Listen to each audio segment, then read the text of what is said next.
Paper 118, Supreme and Ultimate, Time and Space. Concerning the several natures of deity, it may be said, 1. The Father is self-existent self. 2.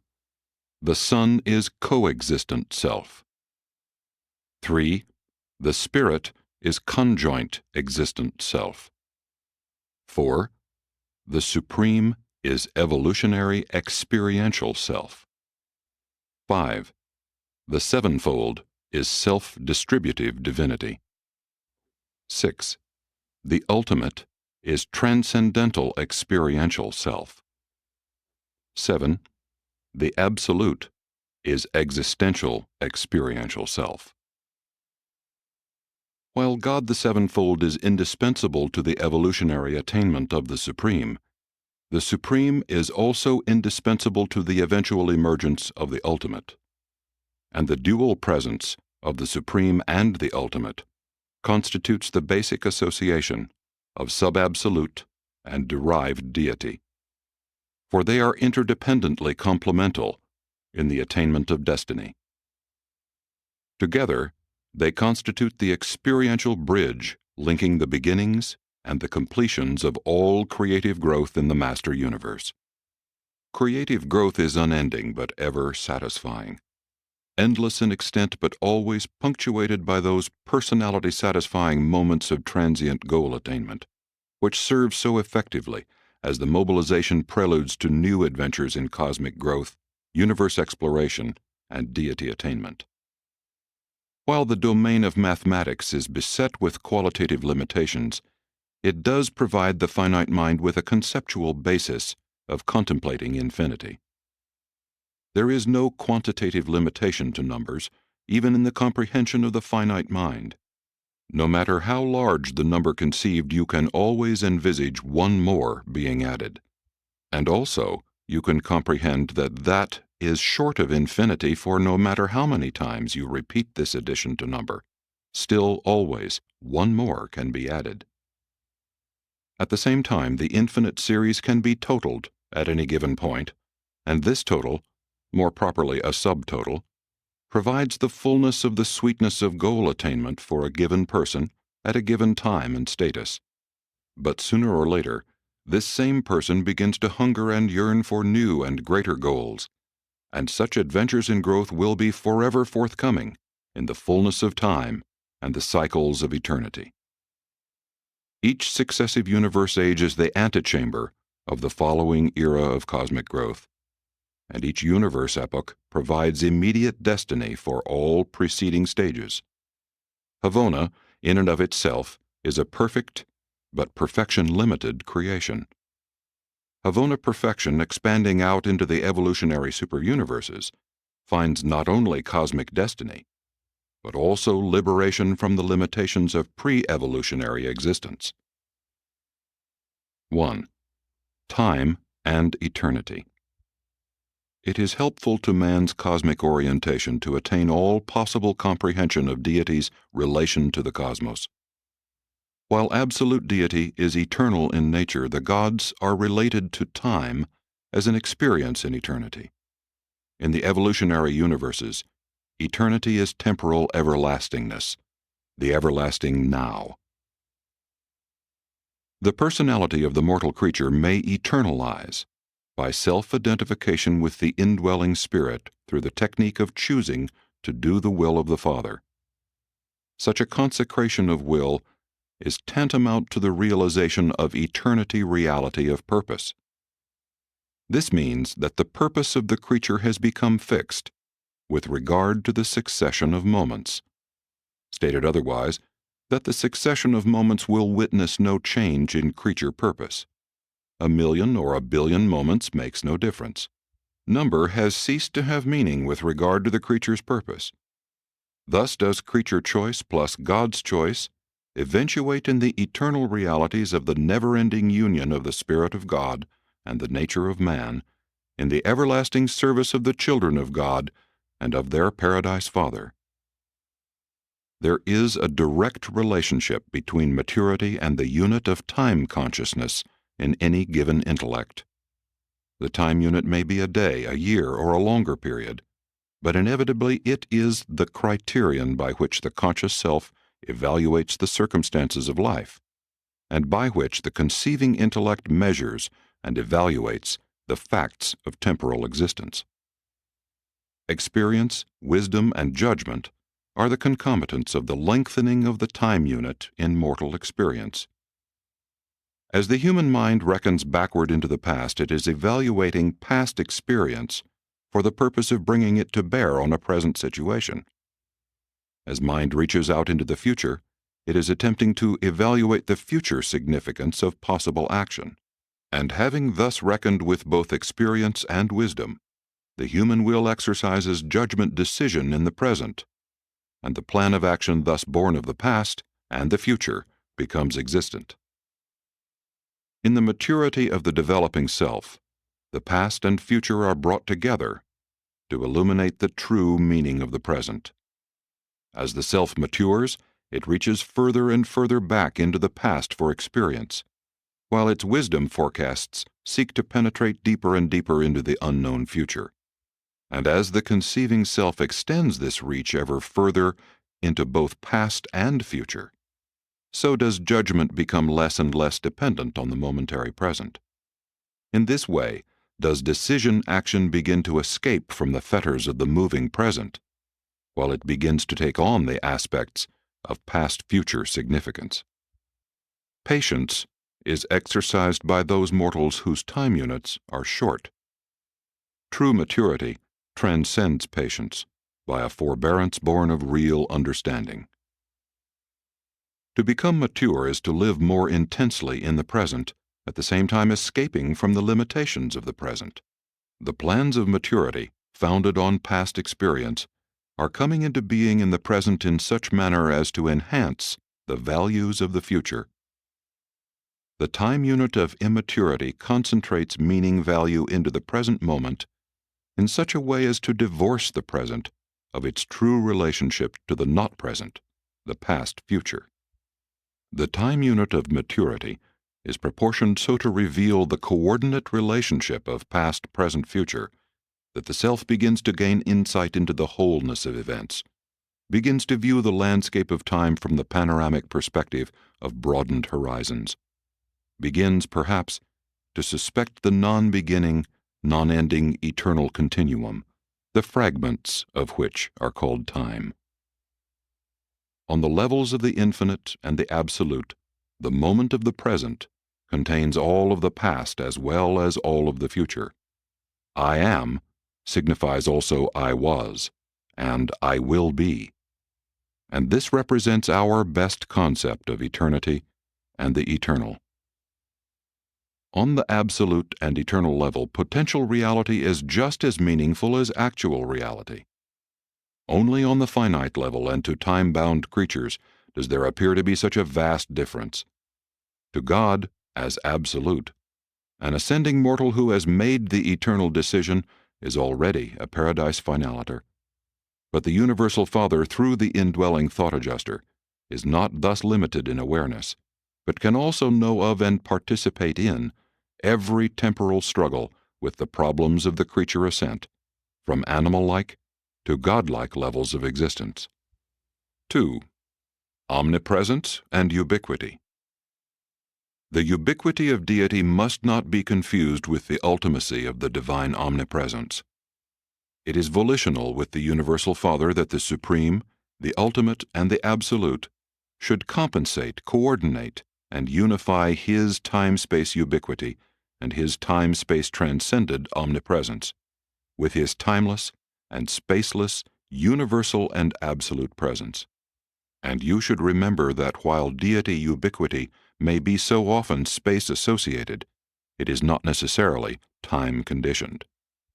As mortal and Urantia ascenders, you progressively discern God through the ministry of God the Sevenfold. Through Havona, you discover God the Supreme. On Paradise, you find Him as a person. And then, as finaliters, you will presently attempt to know Him as ultimate. Being finaliters, there would seem to be but one course to pursue after having attained the ultimate, and that would be to begin the quest of the Absolute. No finaliter will be disturbed by the uncertainties of the attainment of the Deity Absolute, since at the end of the supreme and ultimate ascensions, he encountered God the Father.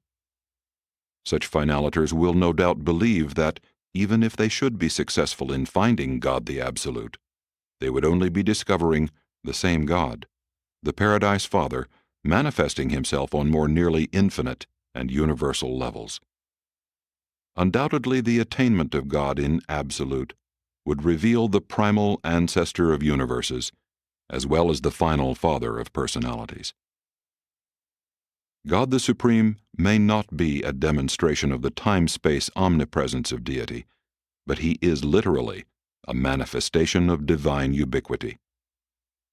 Between the spiritual presence of the Creator and the material manifestations of creation, there exists a vast domain of the ubiquitous becoming, the universe emergence of evolutionary deity.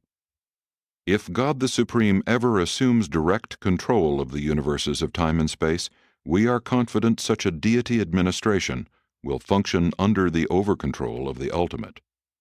In such an event, God the Ultimate would begin to become manifest to the universes of time as the transcendental Almighty, the Omnipotent, exercising the overcontrol of supertime and transcended space concerning the administrative functions of the Almighty Supreme.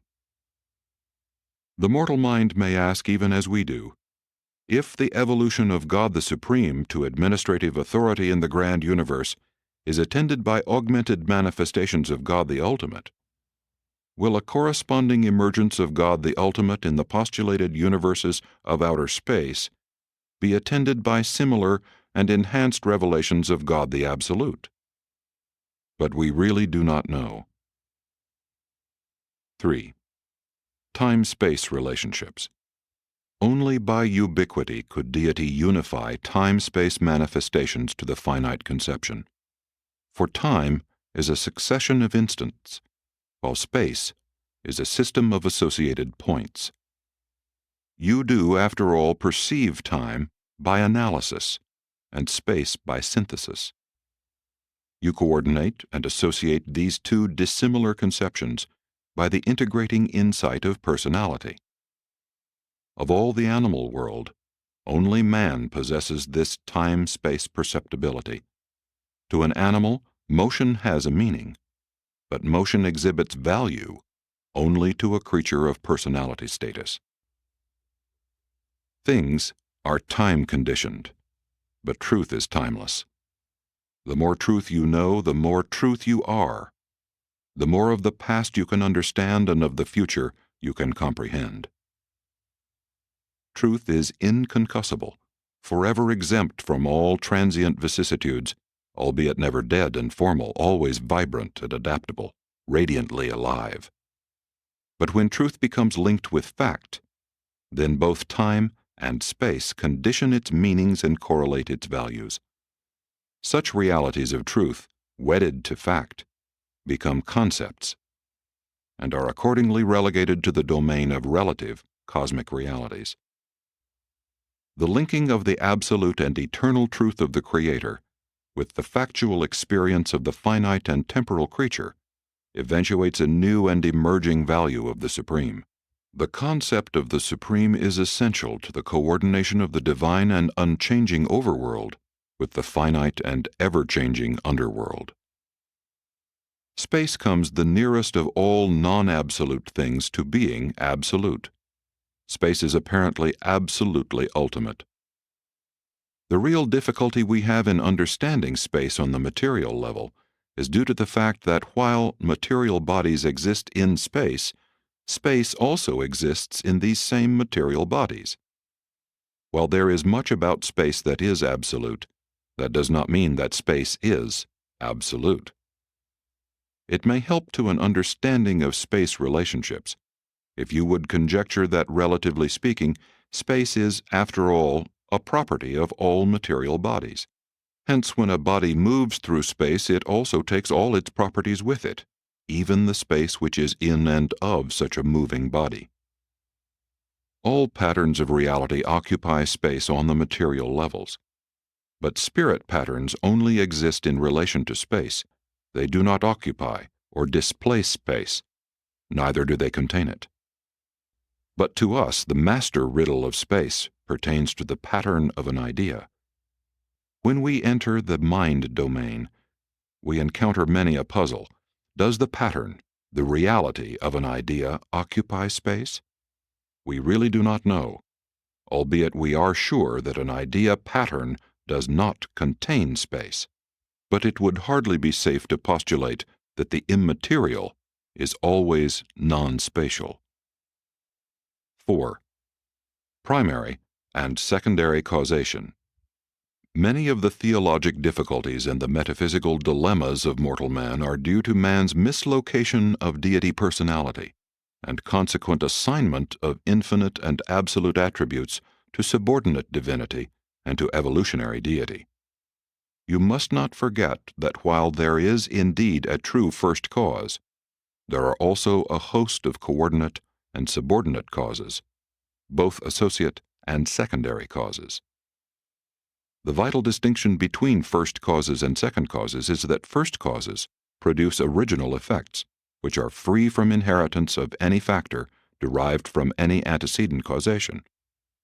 Secondary causes yield effects which invariably exhibit inheritance from other and preceding causation. The purely static potentials inherent in the unqualified absolute are reactive to those causations of the deity absolute which are produced by the actions of the Paradise Trinity.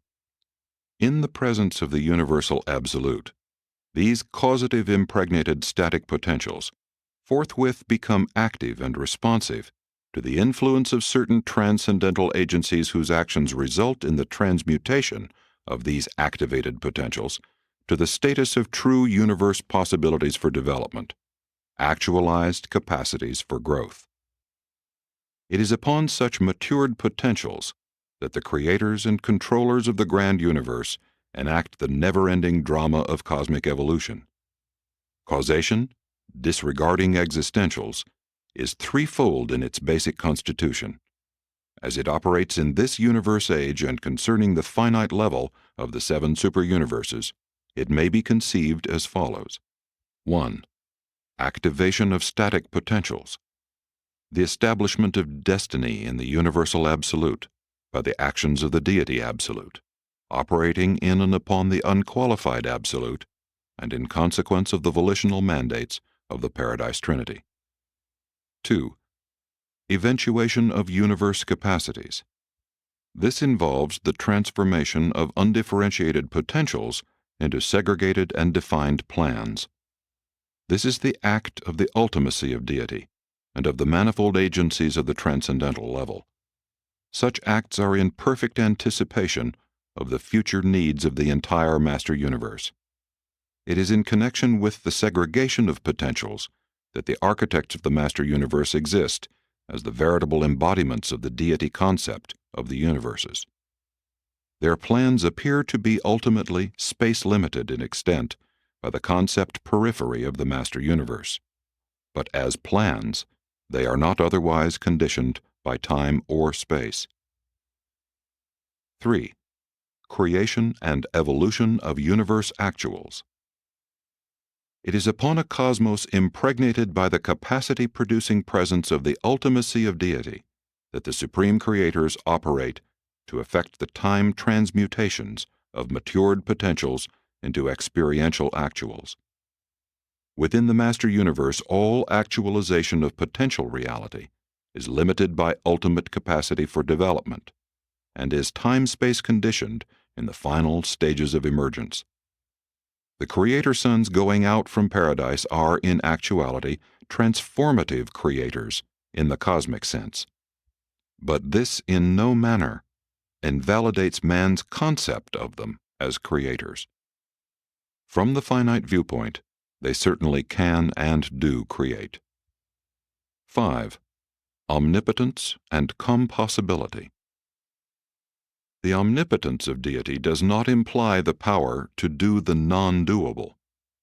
Within the time-space frame and from the intellectual reference point of mortal comprehension, Even the infinite God cannot create square circles or produce evil that is inherently good. God cannot do the ungodlike thing. Such a contradiction of philosophic terms is the equivalent of nonentity and implies that nothing is thus created. A personality trait cannot at the same time be godlike and ungodlike.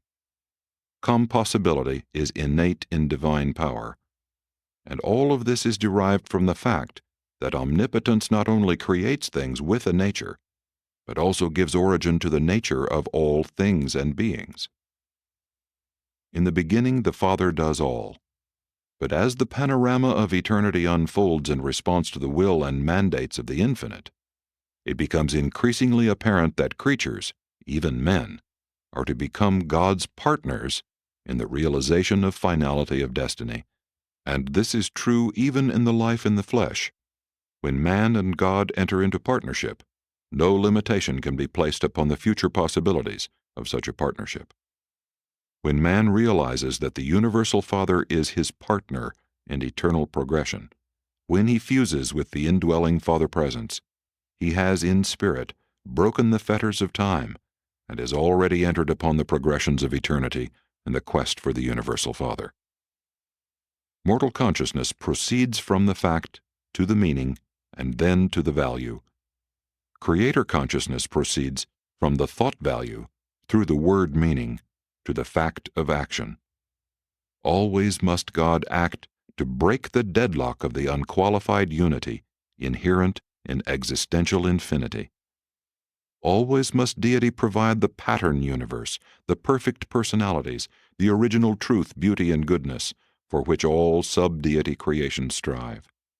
Always must God first find man, that man may later find God. Always must there be a universal Father, before there can ever be universal sonship and consequent universal brotherhood. 6. Omnipotence and omnificence. God is truly omnipotent, but he is not omnificent. He does not personally do all that is done. Omnipotence embraces the power potential of the Almighty Supreme and the Supreme Being. But the volitional acts of God the Supreme are not the personal doings of God the Infinite. To advocate the omnificence of primal deity would be equal to disenfranchising well nigh a million creator sons of paradise, not to mention the innumerable hosts of various other orders of concurring creative assistants. There is but one uncaused cause in the whole universe. All other causes are derivatives of this one first great source and center, and none of this philosophy does any violence to the free willness of the myriads of the children of deity scattered through a vast universe.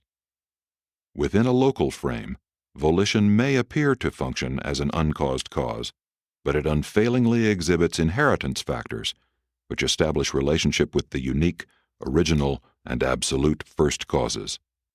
All volition is relative. In the originating sense, only the Father I Am possesses finality of volition. In the absolute sense, only the Father, the Son, and the Spirit exhibit the prerogatives of volition unconditioned by time and unlimited by space. Mortal man is endowed with free will, the power of choice, and though such choosing is not absolute, nevertheless it is relatively final on the finite level, and concerning the destiny of the choosing personality. Volition on any level short of the absolute encounters limitations which are constitutive in the very personality exercising the power of choice. Man cannot choose beyond the range of that which is choosable. He cannot, for instance, choose to be other than a human being, except that he can elect to become more than a man.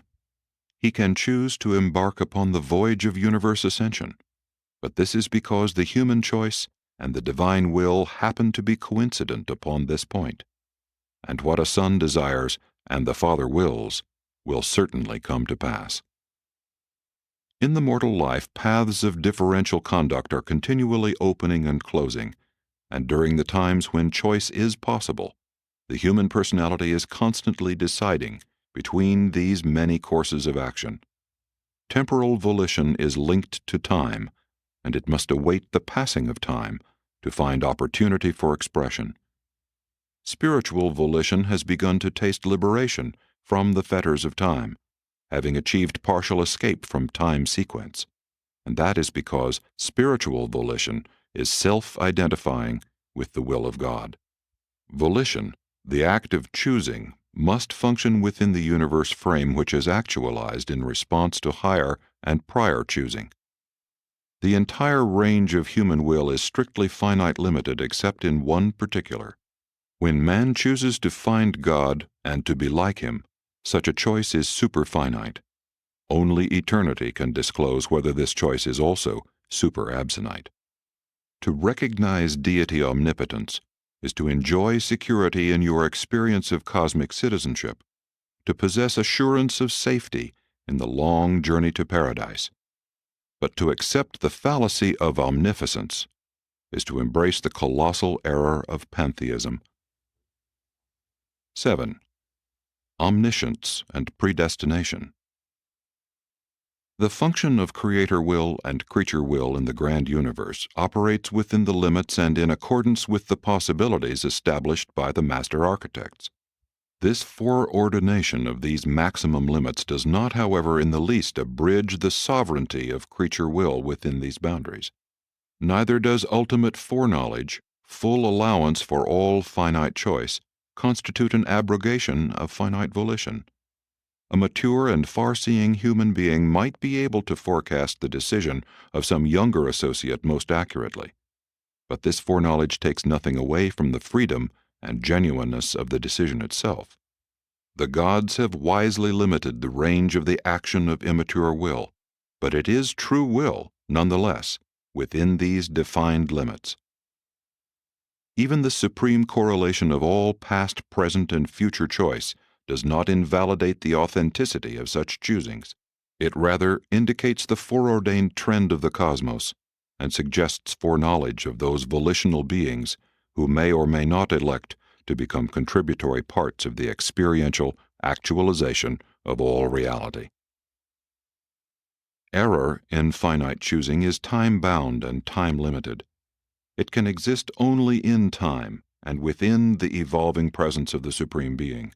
Such mistaken choosing is time possible and indicates, besides the incompleteness of the Supreme, that certain range of choice with which immature creatures must be endowed in order to enjoy universe progression by making free will contact with reality.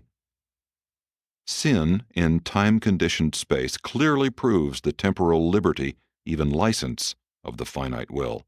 Sin depicts immaturity dazzled by the freedom of the relatively sovereign will of personality, while failing to perceive the supreme obligations and duties of cosmic citizenship. Iniquity in the finite domains reveals the transient reality of all God-unidentified selfhood. Only as a creature becomes God-identified does he become truly real in the universes. Finite personality is not self-created, but in the super-universe arena of choice, it does self-determine destiny. The bestowal of life renders material energy systems capable of self-perpetuation, self-propagation, and self-adaptation. The bestowal of personality imparts to living organisms the further prerogatives of self-determination, self-evolution, and self-identification with the fusion spirit of deity. Subpersonal living things indicate mind-activating energy matter, first as physical controllers and then as adjutant mind spirits. Personality endowment comes from the Father and imparts unique prerogatives of choice to the living system.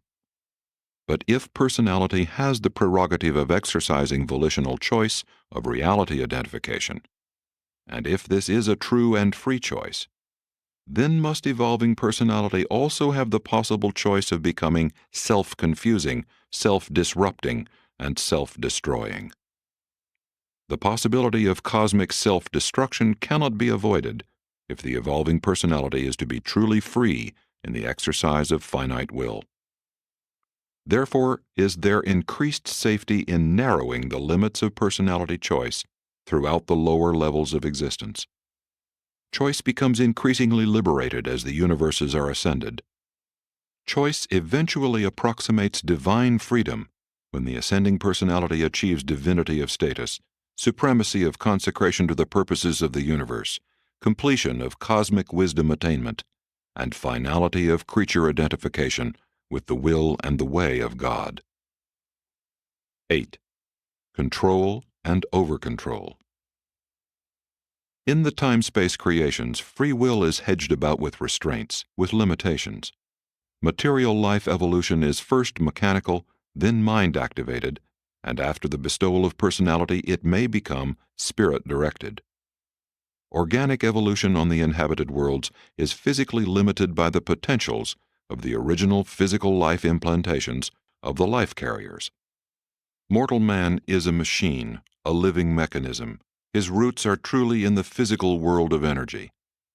Many human reactions are mechanical in nature. Much of life is machine-like. But man, a mechanism, is much more than a machine. He is mind-endowed and spirit-indwelt. And though he can never throughout his material life escape the chemical and electrical mechanics of his existence, he can increasingly learn how to subordinate this physical life machine to the directive wisdom of experience by the process of consecrating the human mind to the execution of the spiritual urges of the indwelling thought adjuster. The spirit liberates, and the mechanism limits the function of will. Imperfect choice, uncontrolled by mechanism, unidentified with spirit, is dangerous and unstable. Mechanical dominance ensures stability at the expense of progress. Spirit alliance liberates choice from the physical level, and at the same time assures the divine stability produced by augmented universe insight and increased cosmic comprehension. The great danger that besets the creature is that in achieving liberation from the fetters of the life mechanism, he will fail to compensate this loss of stability by effecting a harmonious, working liaison with spirit. Creature choice, when relatively liberated from mechanical stability, may attempt further self-liberation independent of greater spirit identification. The whole principle of biologic evolution makes it impossible for primitive man to appear on the inhabited worlds with any large endowment of self-restraint.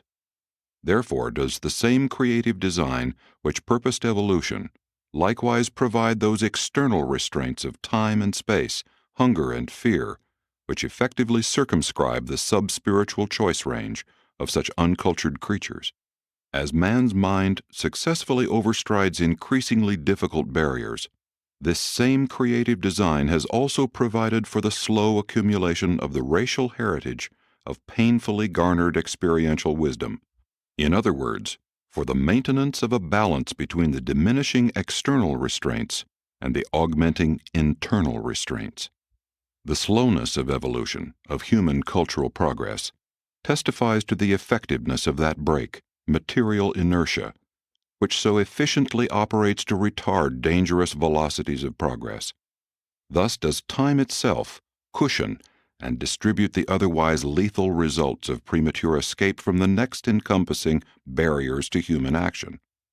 For when culture advances overfast, when material achievement outruns the evolution of worship wisdom, then does civilization contain within itself the seeds of retrogression, and unless buttressed by the swift augmentation of experiential wisdom, such human societies will recede from high but premature levels of attainment, and the dark ages of the interregnum of wisdom will bear witness to the inexorable restoration of the imbalance between self-liberty and self-control. The iniquity of Caligastia was the bypassing of the time governor of progressive human liberation, the gratuitous destruction of restraining barriers, barriers which the mortal minds of those times had not experientially overridden. That mind which can effect a partial abridgment of time and space, by this very act, proves itself possessed of the seeds of wisdom, which can effectively serve in lieu of the transcended barrier of restraint. Lucifer similarly sought to disrupt the time governor operating in restraint of the premature attainment of certain liberties in the local system. A local system settled in light and life has experientially achieved those viewpoints and insights which make feasible the operation of many techniques that would be disruptive and destructive in the pre-settled eras of that very realm. As man shakes off the shackles of fear, as he bridges continents and oceans with his machines, generations and centuries with his records, he must substitute for each transcended restraint a new and voluntarily assumed restraint in accordance with the moral dictates of expanding human wisdom.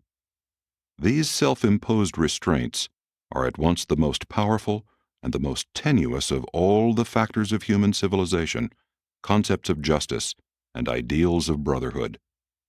Man even qualifies himself for the restraining garments of mercy when he dares to love his fellow men, while he achieves the beginnings of spiritual brotherhood when he elects to mete out to them that treatment which he himself would be accorded, even that treatment which he conceives that God would accord them. An automatic universe reaction is stable and in some form continuing in the cosmos. A personality who knows God and desires to do His will, who has spirit insight, is divinely stable and eternally existent. Man's great universe adventure consists in the transit of his mortal mind from the stability of mechanical statics to the divinity of spiritual dynamics, and he achieves this transformation by the force and constancy of his own personality decisions, in each of life's situations declaring, "It is my will that your will be done." 9. Universe mechanisms. Time and space are a conjoined mechanism of the master universe. They are the devices whereby finite creatures are enabled to coexist in the cosmos with the infinite. Finite creatures are effectively insulated from the absolute levels by time and space. But these insulating media, without which no mortal could exist, operate directly to limit the range of finite action. Without them, no creature could act, but by them, the acts of every creature are definitely limited. Mechanisms produced by higher minds function to liberate their creative sources, but to some degree unvaryingly limit the action of all subordinate intelligences. To the creatures of the universes, this limitation becomes apparent as the mechanism of the universes. Man does not have unfettered free will. There are limits to his range of choice, but within the radius of this choice, his will is relatively sovereign. The life mechanism of the mortal personality, the human body, is the product of supermortal creative design. Therefore, it can never be perfectly controlled by man himself. Only when ascending man, in liaison with the fused adjuster, self-creates the mechanism for personality expression, will he achieve perfected control thereof. The grand universe is mechanism as well as organism, mechanical and living, a living mechanism activated by a supreme mind, coordinating with a supreme spirit, and finding expression on maximum levels of power and personality unification as the supreme being. But to deny the mechanism of the finite creation is to deny fact and to disregard reality. Mechanisms are the products of mind, creative mind acting on and in cosmic potentials. Mechanisms are the fixed crystallizations of creator thought, and they ever function true to the volitional concept that gave them origin, but the purposiveness of any mechanism is in its origin, not in its function. These mechanisms should not be thought of as limiting the action of deity. Rather is it true that in these very mechanics, deity has achieved one phase of eternal expression. The basic universe mechanisms have come into existence in response to the absolute will of the first source and center, and they will, therefore, eternally function in perfect harmony with the plan of the infinite. They are indeed the non-volitional patterns of that very plan. we understand something of how the mechanism of paradise is correlated with the personality of the eternal Son. This is the function of the conjoint actor. And we have theories regarding the operations of the universal absolute with respect to the theoretical mechanisms of the unqualified and the potential person of the deity absolute. But in the evolving deities of supreme and ultimate, we observe that certain impersonal phases are being actually united with their volitional counterparts, and thus there is evolving a new relationship between pattern and person. In the eternity of the past, the Father and the Son found union in the unity of the expression of the infinite Spirit. If in the eternity of the future, the Creator Sons and the creative spirits of the local universes of time and space should attain creative union in the realms of outer space, what would their unity create as the combined expression of their divine natures? It may well be that we are to witness a hitherto unrevealed manifestation of ultimate deity, a new type of super-administrator. Such beings would embrace unique prerogatives of personality, being the union of personal creator, impersonal creative spirit, mortal creature experience, and progressive personalization of the divine minister. Such beings could be ultimate in that they would embrace personal and impersonal reality, while they would combine the experiences of creator and creature. Whatever the attributes of such third persons of these postulated functioning trinities of the creations of outer space, they will sustain something of the same relation to their creator fathers and their creative mothers that the infinite Spirit does to the universal Father and the eternal Son. God the Supreme is the personalization of all universe experience, the focalization of all finite evolution, the maximation of all creature reality, the consummation of cosmic wisdom, the embodiment of the harmonious beauties of the galaxies of time, the truth of cosmic mind meanings, and the goodness of supreme spirit values. And God the Supreme will, in the eternal future, synthesize these manifold finite diversities into one experientially meaningful whole, even as they are now existentially united on absolute levels in the Paradise Trinity. 10. Functions of Providence. Providence does not mean that God has decided all things for us and in advance. God loves us too much to do that, for that would be nothing short of cosmic tyranny. Man does have relative powers of choice. Neither is the divine love that short-sighted affection which would pamper and spoil the children of men. The Father, Son, and Spirit, as the Trinity, are not the Almighty Supreme, but the supremacy of the Almighty can never be manifest without them. The growth of the Almighty is centered on the absolutes of actuality and predicated on the absolutes of potentiality. But the functions of the Almighty Supreme are related to the functions of the Paradise Trinity. It would appear that in the Supreme Being all phases of universe activity are being partially reunited by the personality of this experiential deity. When, therefore, we desire to view the Trinity as one God, and if we limit this concept to the present known and organized grand universe, we discover that the evolving Supreme Being is the partial portraiture of the Paradise Trinity. And we further find that this Supreme Deity is evolving as the personality synthesis of finite matter, mind, and spirit in the grand universe. The gods have attributes, but the Trinity has functions, and like the Trinity, Providence is a function, the composite of the other-than-personal overcontrol of the universe of universes, extending from the evolutionary levels of the sevenfold, synthesizing in the power of the Almighty, on up through the transcendental realms of the ultimacy of deity. God loves each creature as a child, and that love overshadows each creature throughout all time and eternity. Providence functions with regard to the total, and deals with the function of any creature as such function is related to the total. Providential intervention with regard to any being is indicative of the importance of the function of that being as concerns the evolutionary growth of some total. Such total may be the total race, the total nation, the total planet, or even a higher total. It is the importance of the function of the creature that occasions providential intervention, not the importance of the creature as a person.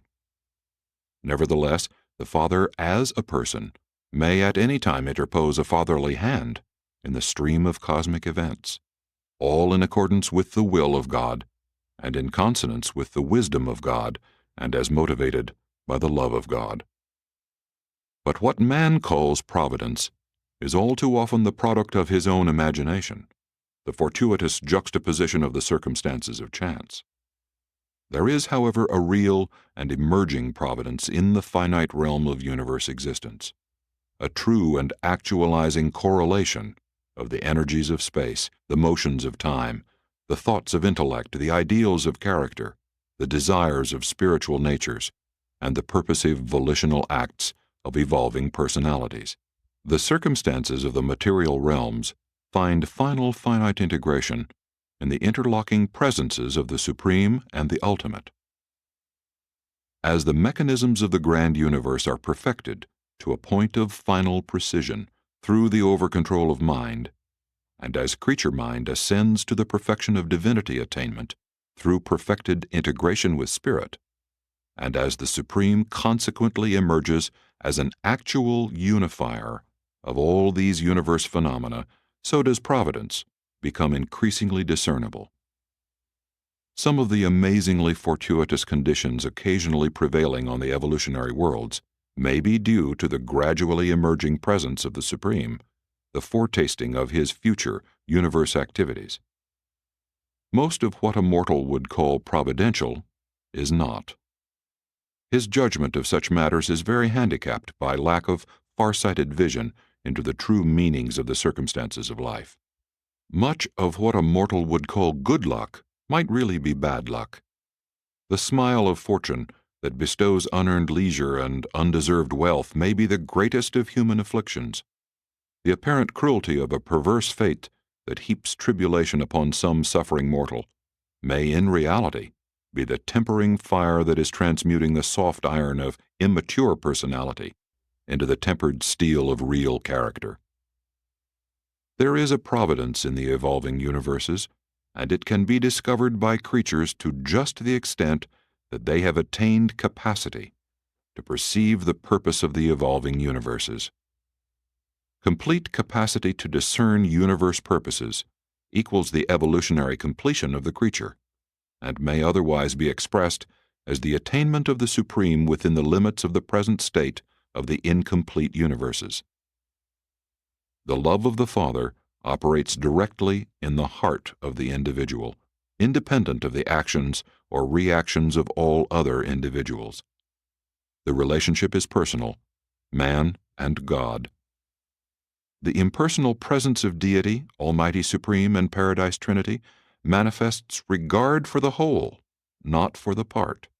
The providence of the over-control of supremacy becomes increasingly apparent as the successive parts of the universe progress in the attainment of finite destinies. As the systems, constellations, universes, and superuniverses become settled in light and life, the Supreme increasingly emerges as the meaningful correlator of all that is transpiring, while the Ultimate gradually emerges as the transcendental unifier of all things.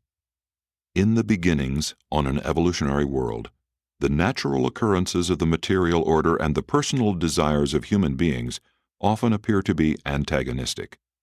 Much that takes place on an evolving world is rather hard for mortal man to understand.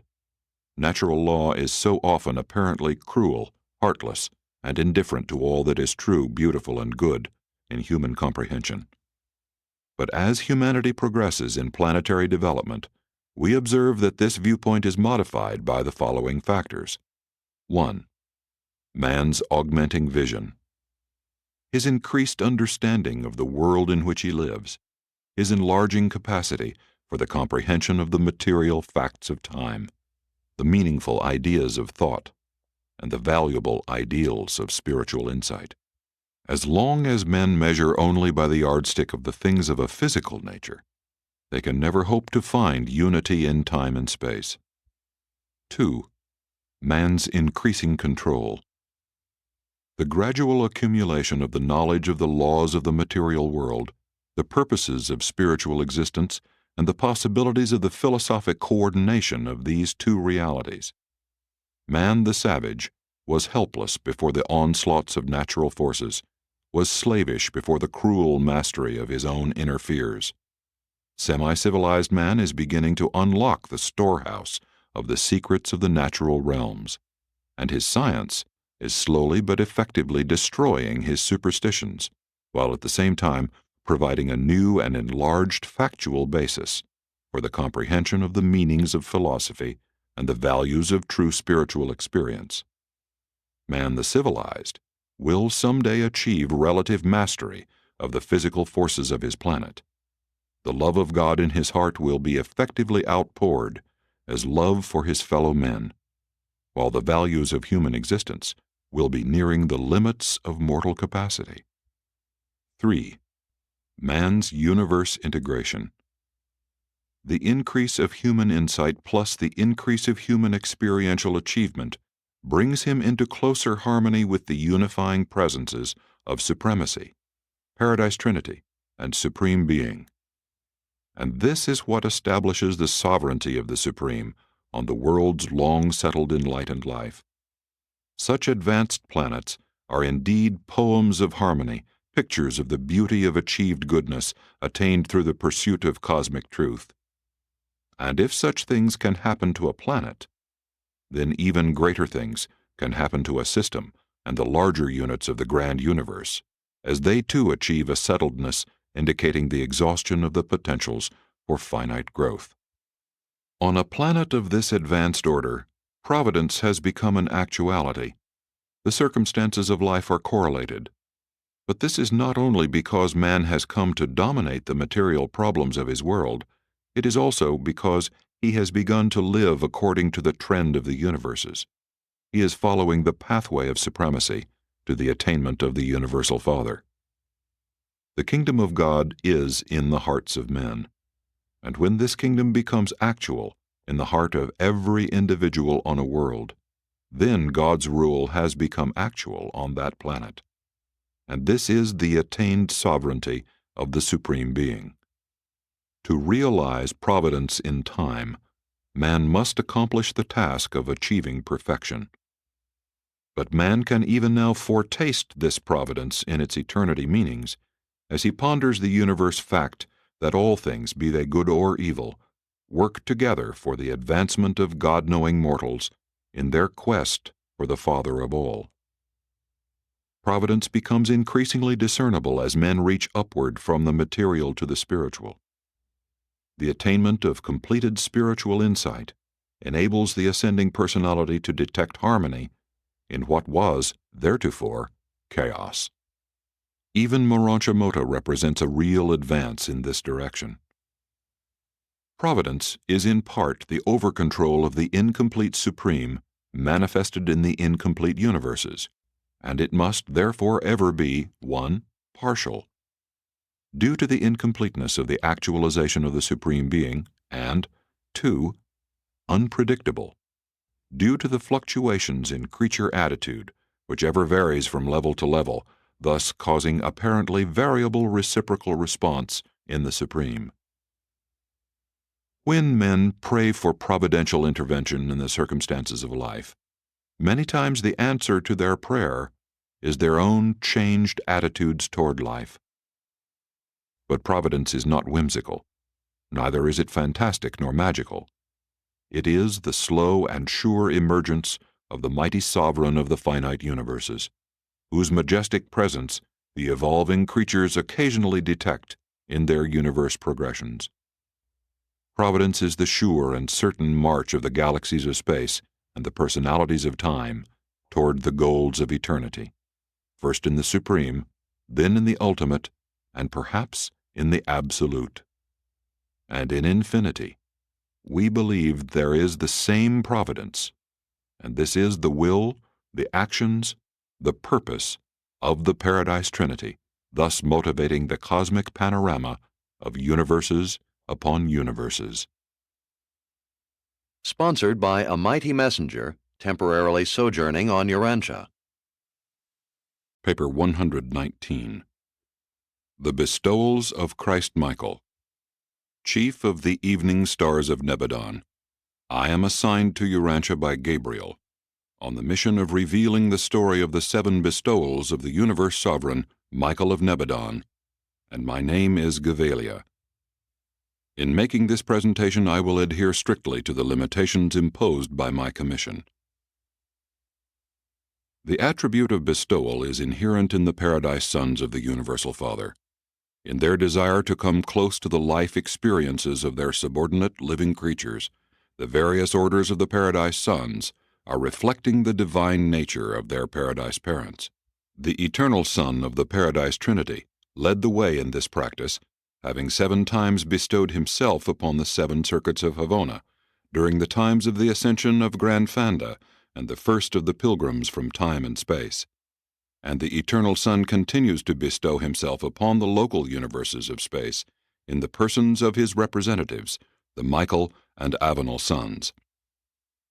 When the Eternal Son bestows a Creator Son upon a projected local universe, that Creator Son assumes full responsibility for the completion, control, and composure of that new universe, including the solemn oath to the Eternal Trinity not to assume full sovereignty of the new creation until his 7 creature bestowals shall have been successfully completed and certified by the Ancients of Days of the super-universe of jurisdiction.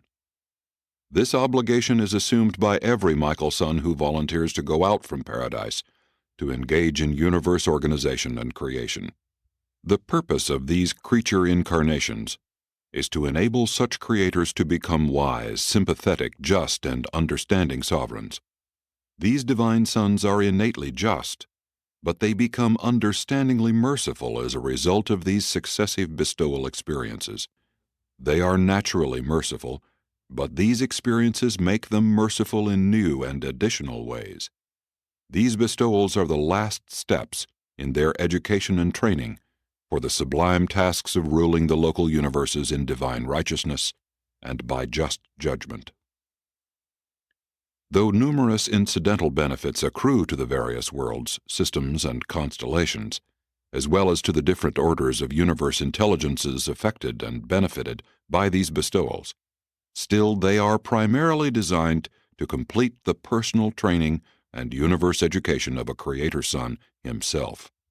These bestowals are not essential to the wise, just, and efficient management of a local universe, but they are absolutely necessary to a fair, merciful, and understanding administration of such a creation, teeming with its varied forms of life and its myriads of intelligent but imperfect creatures. The Michael Sons begin their work of universe organization with a full and just sympathy for the various orders of beings whom they have created.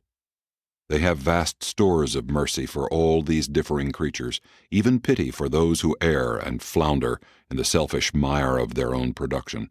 But such endowments of justice and righteousness will not suffice in the estimate of the Ancients of Days. These triune rulers of the super-universes will never certify a Creator Son as universe sovereign until he has really acquired the viewpoint of his own creatures by actual experience in the environment of their existence and as these very creatures themselves. In this way, such sons become intelligent and understanding rulers. They come to know the various groups over which they rule and exercise universe authority. By living experience, they possess themselves of practical mercy, fair judgment, and the patience born of experiential creature existence. The local universe of Nebadon is now ruled by a Creator Son who has completed his service of bestowal. He reigns in just and merciful supremacy over all the vast realms of his evolving and perfecting universe. Michael of Nebadon is the 611,121st bestowal of the Eternal Son upon the universes of time and space, and he began the organization of your local universe about 400 billion years ago. Michael made ready for his first bestowal adventure about the time Urantia was taking on its present form, 1 billion years ago. His bestowals have occurred about 150 million years apart, the last taking place on Urantia 1900 years ago. I will now proceed to unfold the nature and character of these bestowals as fully as my commission permits. 1. The first bestowal. It was a solemn occasion on Salvington almost 1 billion years ago when the assembled directors and chiefs of the universe of Nebadon heard Michael announce that his elder brother, Emmanuel, would presently assume authority in Nebadon, while he, Michael, would be absent on an unexplained mission. No other announcement was made about this transaction, except that the farewell broadcast to the Constellation Fathers, among other instructions, said, "And for this period I place you under the care and keeping of Emmanuel, while I go to do the bidding of my Paradise Father." After sending this farewell broadcast, Michael appeared on the dispatching field of Salvington, just as on many previous occasions when preparing for departure to Uversa or Paradise, except that he came alone. He concluded his statement of departure with these words: "I leave you but for a short season. Many of you I know would go with me, but whither I go, you cannot come. That which I am about to do, you cannot do. I go to do the will of the Paradise deities, and when I have finished my mission and have acquired this experience, I will return to my place among you." And having thus spoken, Michael of Nebadon vanished from the sight of all those assembled, and did not reappear for 20 years of standard time. In all Salvington, only the divine minister and Emmanuel knew what was taking place, and the Union of Days shared his secret only with the chief executive of the universe, Gabriel, the bright and morning star. All the inhabitants of Salvington and those dwelling on the constellation and system headquarters worlds assembled about their respective receiving stations for universe intelligence, hoping to get some word of the mission and whereabouts of the Creator Son. Not until the third day after Michael's departure was any message of possible significance received. On this day, a communication was registered on Salvington from the Melchizedek sphere, the headquarters of that order in Nebadon, which simply recorded this extraordinary and never before heard of transaction. At noon today there appeared on the receiving field of this world a strange Melchizedek son, not of our number, but wholly like our order. He was accompanied by a solitary omniaphym, who bore credentials from Uversa and presented orders addressed to our chief, derived from the Ancients of Days, and concurred in by Emmanuel of Salvington, directing that this new Melchizedek son be received into our order and assigned to the emergency service of the Melchizedeks of Nebadon. And it has been so ordered, it has been done. And this is about all that appears on the records of Salvington regarding the first Michael bestowal. Nothing more appears until after 100 years of Urantia time, when there was recorded the fact of Michael's return and unannounced resumption of the direction of universe affairs. But a strange record is to be found on the Melchizedek world, a recital of the service of this unique Melchizedek son of the emergency corps of that age. This record is preserved in a simple temple which now occupies the foreground of the home of the Father Melchizedek, and it comprises the narration of the service of this transitory Melchizedek son in connection with his assignment to 24 missions of universe emergency. And this record, which I have so recently reviewed, ends thus. And at noon on this day, without previous announcement and witnessed by only 3 of our brotherhood, this visiting son of our order disappeared from our world as he came, accompanied only by a solitary omniaphym. And this record is now closed with the certification that this visitor lived as a Melchizedek. In the likeness of a Melchizedek he worked as a Melchizedek, and he faithfully performed all of his assignments as an emergency son of our order. By universal consent, he has become chief of Melchizedeks, having earned our love and adoration by his matchless wisdom, supreme love, and superb devotion to duty. He loved us understood us, and served with us, and forever we are his loyal and devoted fellow Melchizedeks.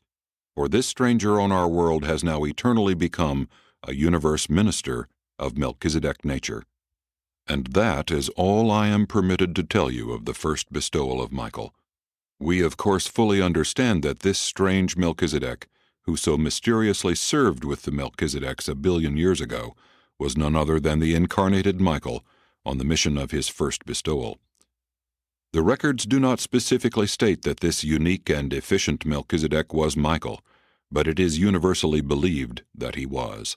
Probably the actual statement of that fact cannot be found outside of the records of Sonarrington, and the records of that secret world are not open to us. Only on this sacred world of the divine sons are the mysteries of incarnation and bestowal fully known. We all know of the facts of the Michael bestowals, but we do not understand how they are effected. We do not know how the ruler of a universe, the creator of the Melchizedeks, can so suddenly and mysteriously become one of their number, and as one of them live among them and work as a Melchizedek son for 100 years.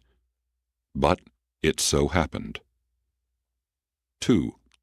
The second bestowal. For almost 150 million years after the Melchizedek bestowal of Michael, all went well in the universe of Nebadon when trouble began to brew in System 11 of Constellation 37. This trouble involved a misunderstanding by a Lanonandek son, a system sovereign, which had been adjudicated by the Constellation Fathers and approved by the Faithful of Days, the Paradise Counselor to that constellation. But the protesting system sovereign was not fully reconciled to the verdict. After more than 100 years of dissatisfaction, he led his associates in one of the most widespread and disastrous rebellions against the sovereignty of the Creator Son ever instigated in the universe of Nebadon, a rebellion long since adjudicated and ended by the action of the Ancients of Days on Uversa. This rebel system sovereign, Lutentia, reigned supreme on his headquarters planet for more than 20 years of standard Nebadon time, whereupon the Most Highs, with approval from Uversa, ordered his segregation and requisitioned the Selvington rulers for the designation of a new system sovereign to assume direction of that strife-torn and confused system of inhabited worlds. Simultaneously with the reception of this request on Selvington, Michael initiated the second of those extraordinary proclamations of intention to be absent from the universe headquarters for the purpose of doing the bidding of my Paradise Father, promising to return in due season and concentrating all authority in the hands of his Paradise brother, Emmanuel, the Union of Days. And then, by the same technique observed at the time of his departure in connection with the Melchizedek bestowal, Michael again took leave of his headquarters sphere. 3 days after this unexplained leave-taking, there appeared among the reserve corps of the primary Lanonandek sons of Nebadon a new and unknown member. This new son appeared at noon, unannounced and accompanied by a lone tertiaphim, who bore credentials from the Uversa Ancients of Days, certified by Emmanuel of Salvington, directing that this new son be assigned to System 11 of Constellation 37 as the successor of the deposed Lutentia, and with full authority as acting system sovereign pending the appointment of a new sovereign. For more than 17 years of universe time, this strange and unknown temporary ruler administered the affairs and wisely adjudicated the difficulties of this confused and demoralized local system. No system sovereign was ever more ardently loved or more widespreadly honored and respected. In justice and mercy, this new ruler set the turbulent system in order, while he painstakingly ministered to all his subjects, even offering his rebellious predecessor the privilege of sharing the system throne of authority if he would only apologize to Emmanuel for his indiscretions. But Lutentia spurned these overtures of mercy, well knowing that this new and strange system sovereign was none other than Michael, the very universe ruler whom he had so recently defied. But millions of his misguided and deluded followers accepted the forgiveness of this new ruler, known in that age as the savior sovereign of the system of Polonia. And then came that eventful day on which there arrived the newly appointed system sovereign, designated by the universe authorities as the permanent successor of the deposed Lutentia, and all Polonia mourned the departure of the most noble and the most benign system ruler that Nebadon had ever known. He was beloved by all the system, and adored by his fellows of all groups of the Lenonendek sons. His departure was not unceremonious. A great celebration was arranged when he left the system headquarters. Even his erring predecessor sent this message: "Just and righteous are you in all your ways. While I continue in rejection of the paradise rule, I am compelled to confess that you are a just and merciful administrator." And then did this transient ruler of a rebellious system take leave of the planet of his short administrative sojourn, while on the third day thereafter Michael appeared on Salvington and resumed the direction of the universe of Nebadon.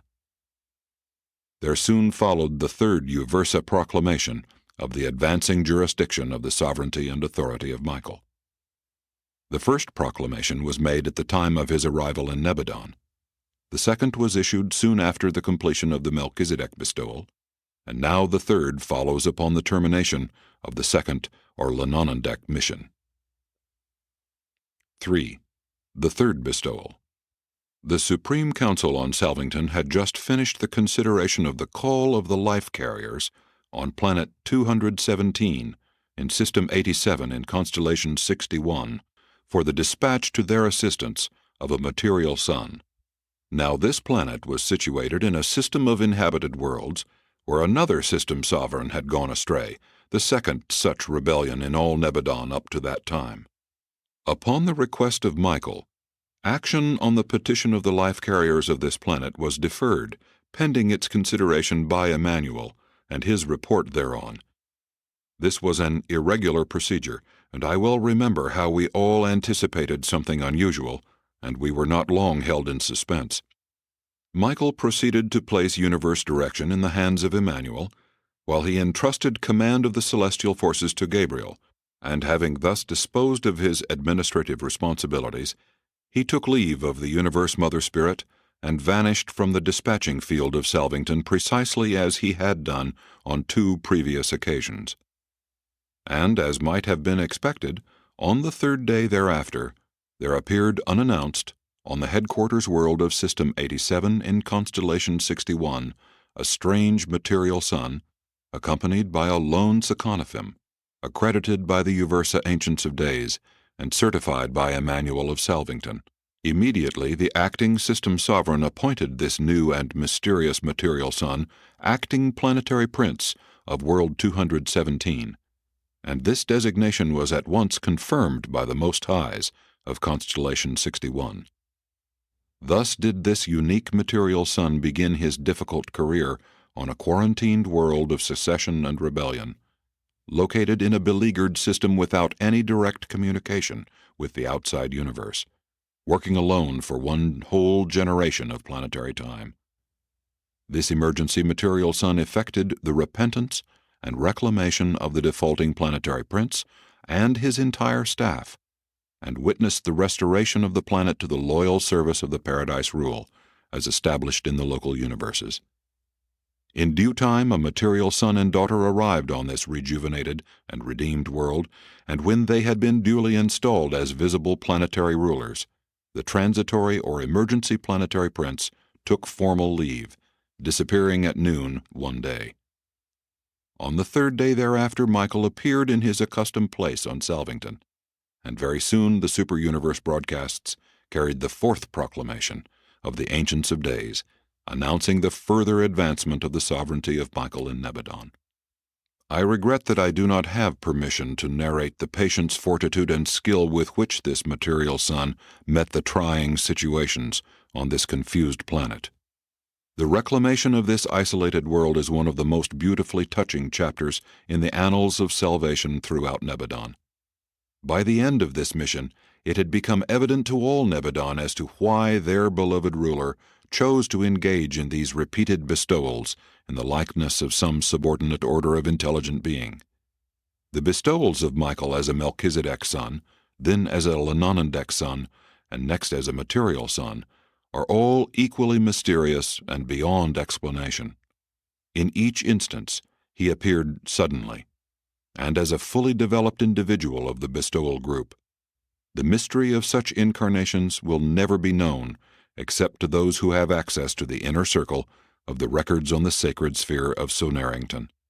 Never since this marvelous bestowal as the planetary prince of a world in isolation and rebellion have any of the material sons or daughters in Nebadon been tempted to complain of their assignments, or to find fault with the difficulties of their planetary missions. For all time, the material sons know that in the Creator Son of the universe, they have an understanding sovereign and a sympathetic friend, one who has in all points been tried and tested, even as they must also be tried and tested. Each of these missions was followed by an age of increasing service and loyalty among all celestial intelligences of universe origin, while each succeeding bestowal age was characterized by advancement and improvement in all methods of universe administration and in all techniques of government. Since this bestowal, no material son or daughter has ever knowingly joined in rebellion against Michael. They love and honor him too devotedly ever consciously to reject him. Only through deception and sophistry have the Adams of recent times been led astray by higher types of rebel personalities. 4. The fourth bestowal. It was at the end of one of the periodic millennial roll calls of Uversa that Michael proceeded to place the government of Nebadon in the hands of Emmanuel and Gabriel, and, of course, recalling what had happened in times past following such action, we all prepared to witness Michael's disappearance on his fourth mission of bestowal, and we were not long kept waiting, for he shortly went out upon the Salvington dispatching field and was lost to our view. On the third day after this bestowal disappearance, we observed in the universe broadcasts to Uversa this significant news item from the seraphic headquarters of Nebadon, reporting the unannounced arrival of an unknown seraphim, accompanied by a solitary supernaphim and Gabriel of Salvington. This unregistered seraphim qualifies as of the Nebadon order and bears credentials from the Uversa Ancients of Days, certified by Emmanuel of Salvington. This seraphim tests out as belonging to the supreme order of the angels of a local universe, and has already been assigned to the corps of the teaching counselors. Michael was absent from Salvington during the seraphic bestowal for a period of over 40 standard universe years. During this time he was attached as a seraphic teaching counselor, what you might denominate a private secretary, to 26 different master teachers, functioning on 22 different worlds. His last or terminal assignment was as counselor and helper attached to a bestowal mission of a Trinity teacher son on world 462 in System 84 of Constellation 3 in the universe of Nebadon. Never throughout the 7 years of this assignment was this Trinity teacher son wholly persuaded as to the identity of his seraphic associate. True, all seraphim during that age were regarded with peculiar interest and scrutiny. Full well we all knew that our beloved sovereign was abroad in the universe, disguised as a seraphim, but never could we be certain of his identity. Never was he positively identified until the time of his attachment to the bestowal mission of this Trinity teacher son. But always throughout this era were the supreme seraphim regarded with special solicitude, lest any of us should find that we had unawares been hosts to the sovereign of the universe on a mission of creature bestowal.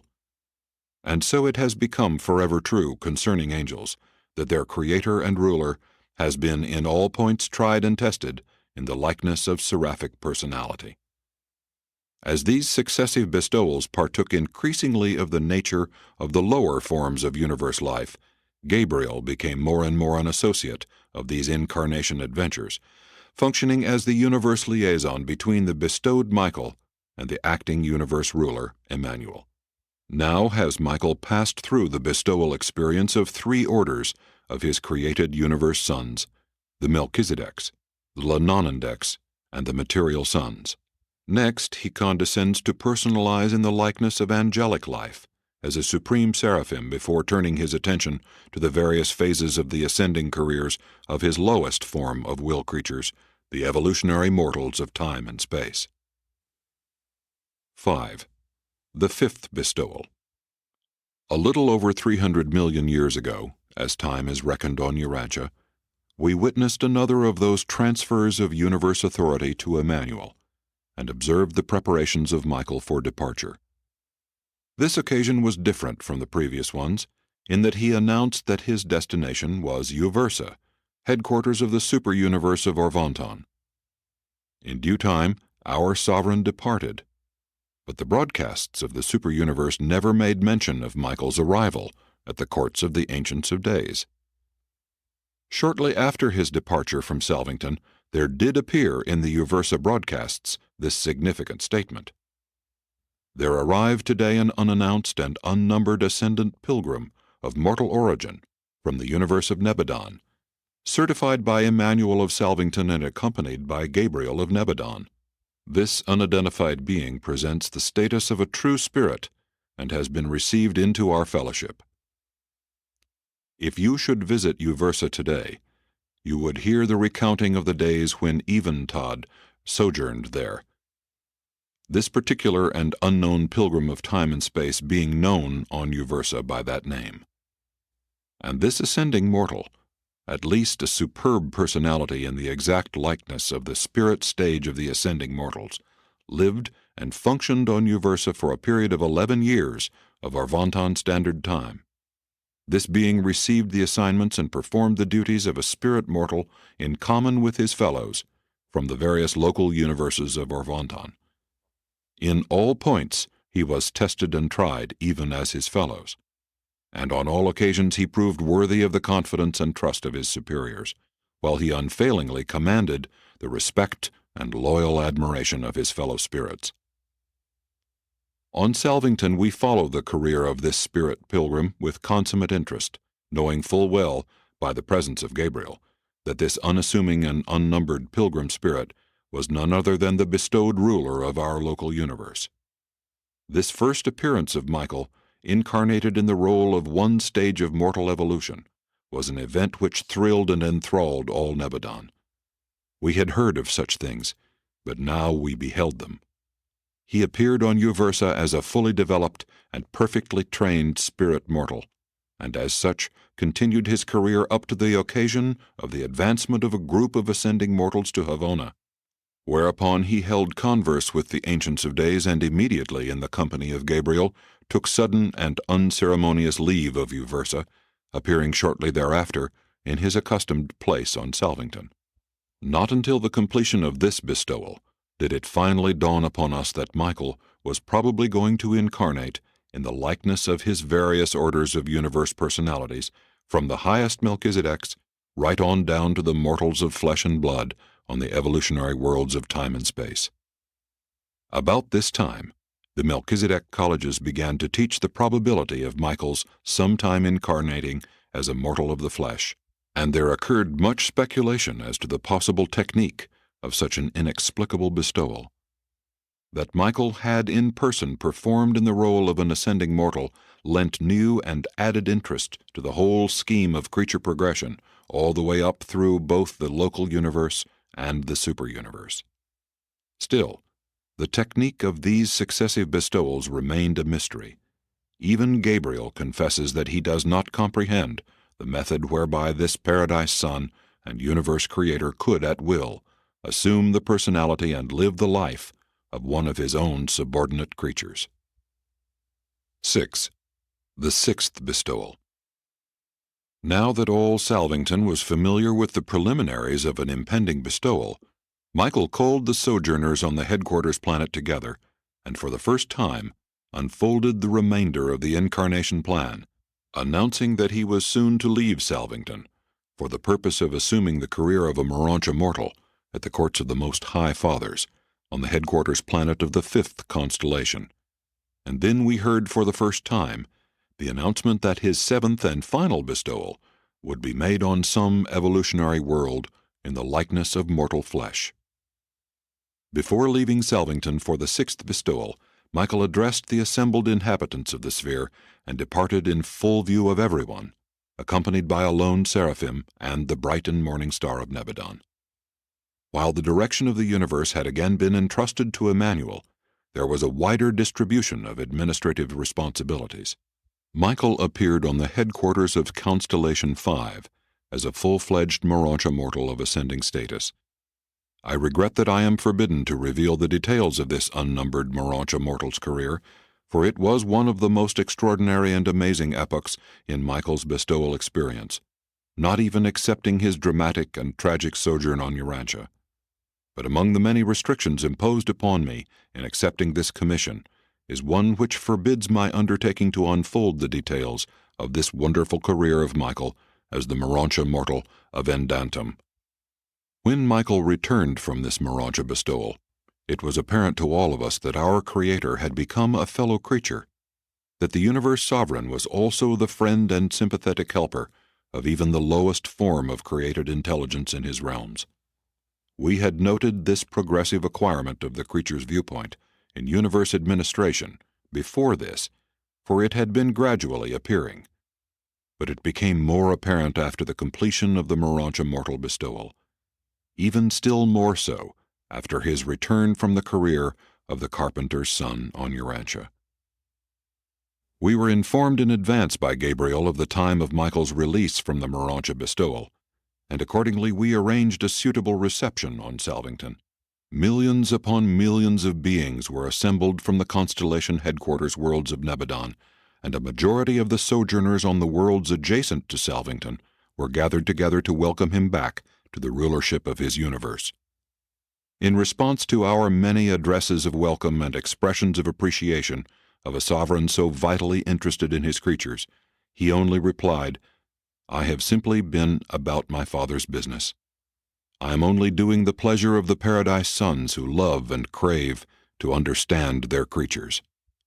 But from that day down to the hour when Michael embarked upon his Urantia adventure as the Son of Man, all Nebadon continued to discuss the many exploits of their sovereign ruler, as he functioned on Endantum as the bestowal incarnation of a Morontia mortal of evolutionary ascension, being in all points tested like his fellows, assembled from the material worlds of the entire constellation of his sojourn. 7. The seventh and final bestowal. For tens of thousands of years we all looked forward to the seventh and final bestowal of Michael.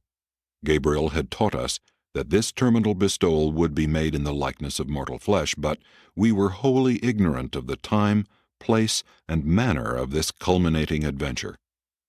The public announcement that Michael had selected Urantia as the theater for his final bestowal was made shortly after we learned about the default of Adam and Eve, and thus for more than 35,000 years your world occupied a very conspicuous place in the councils of the entire universe. There was no secrecy, aside from the incarnation mystery, connected with any step in the Urantia bestowal.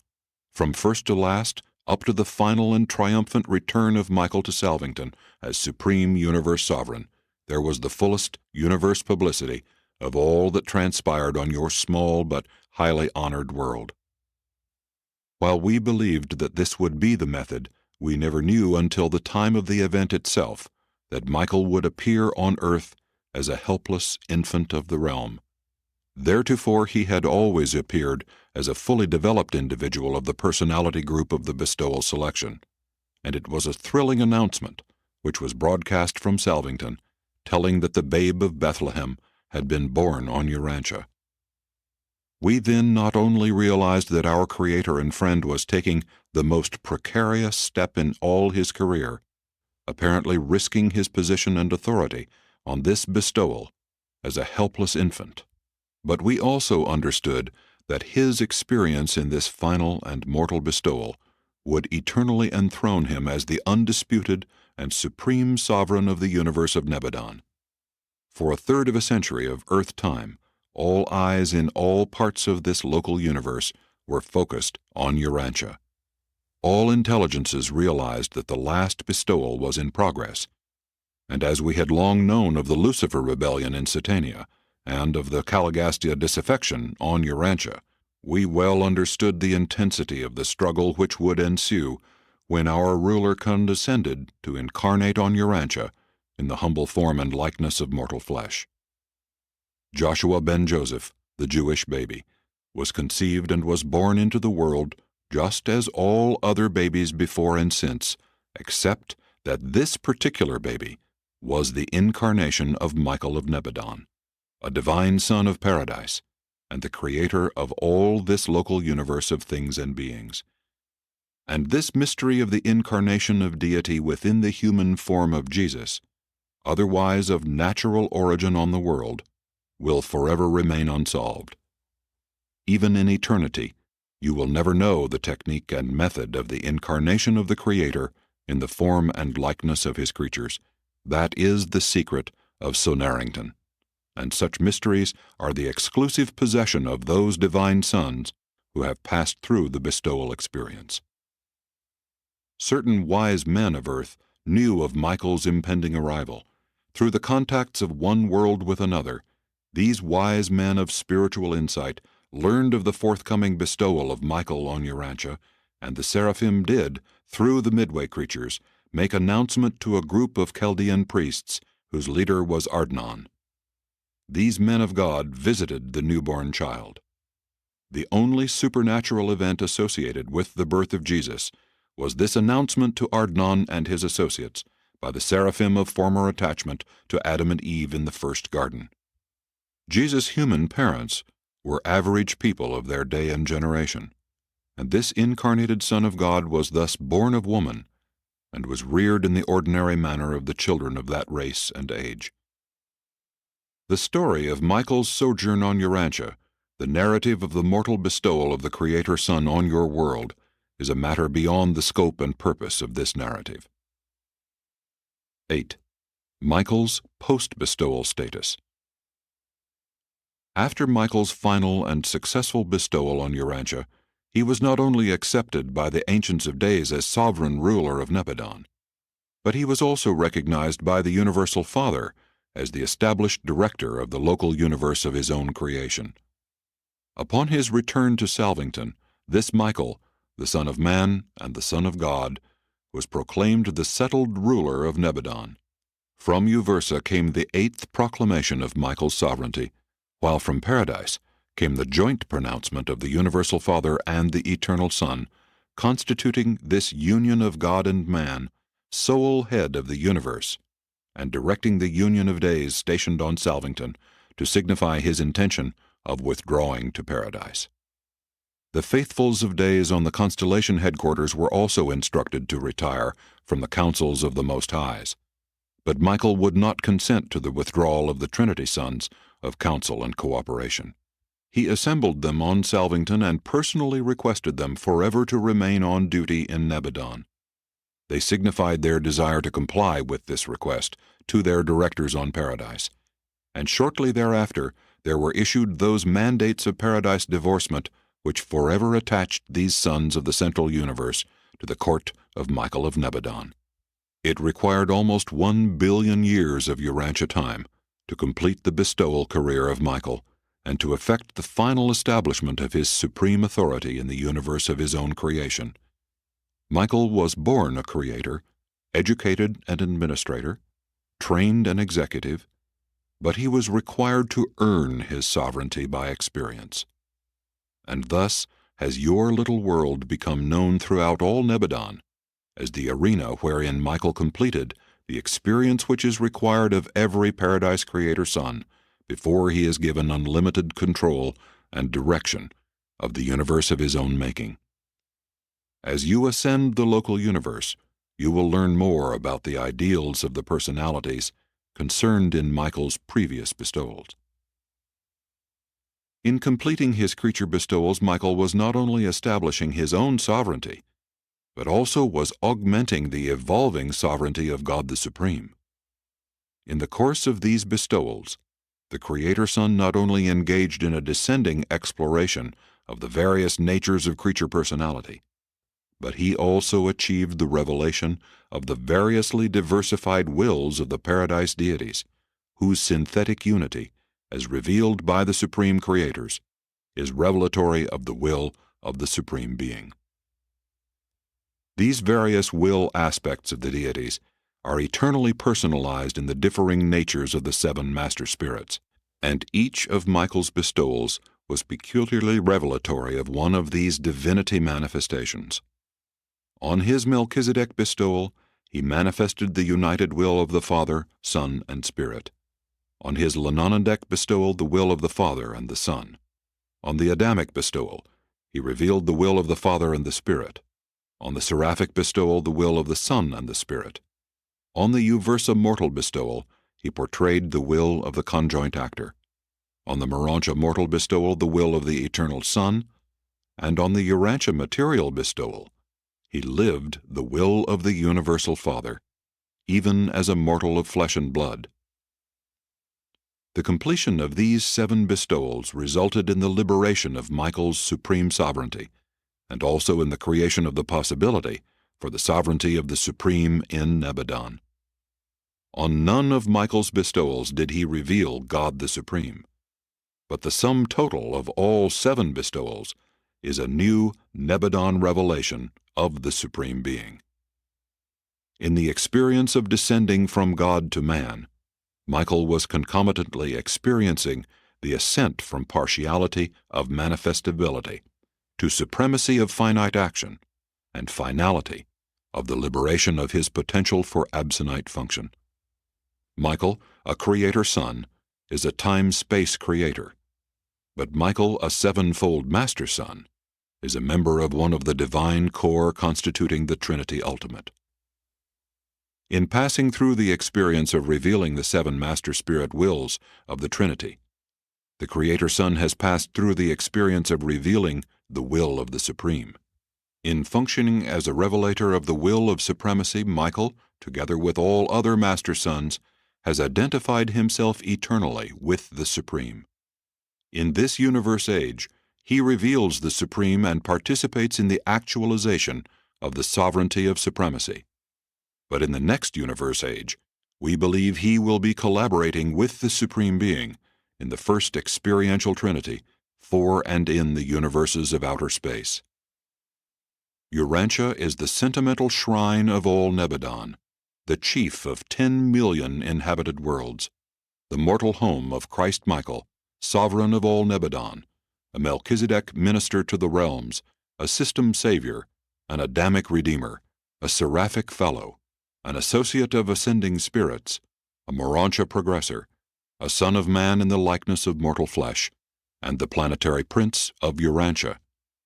And your record tells the truth when it says that this same Jesus has promised sometime to return to the world of his terminal bestowal, the world of the cross.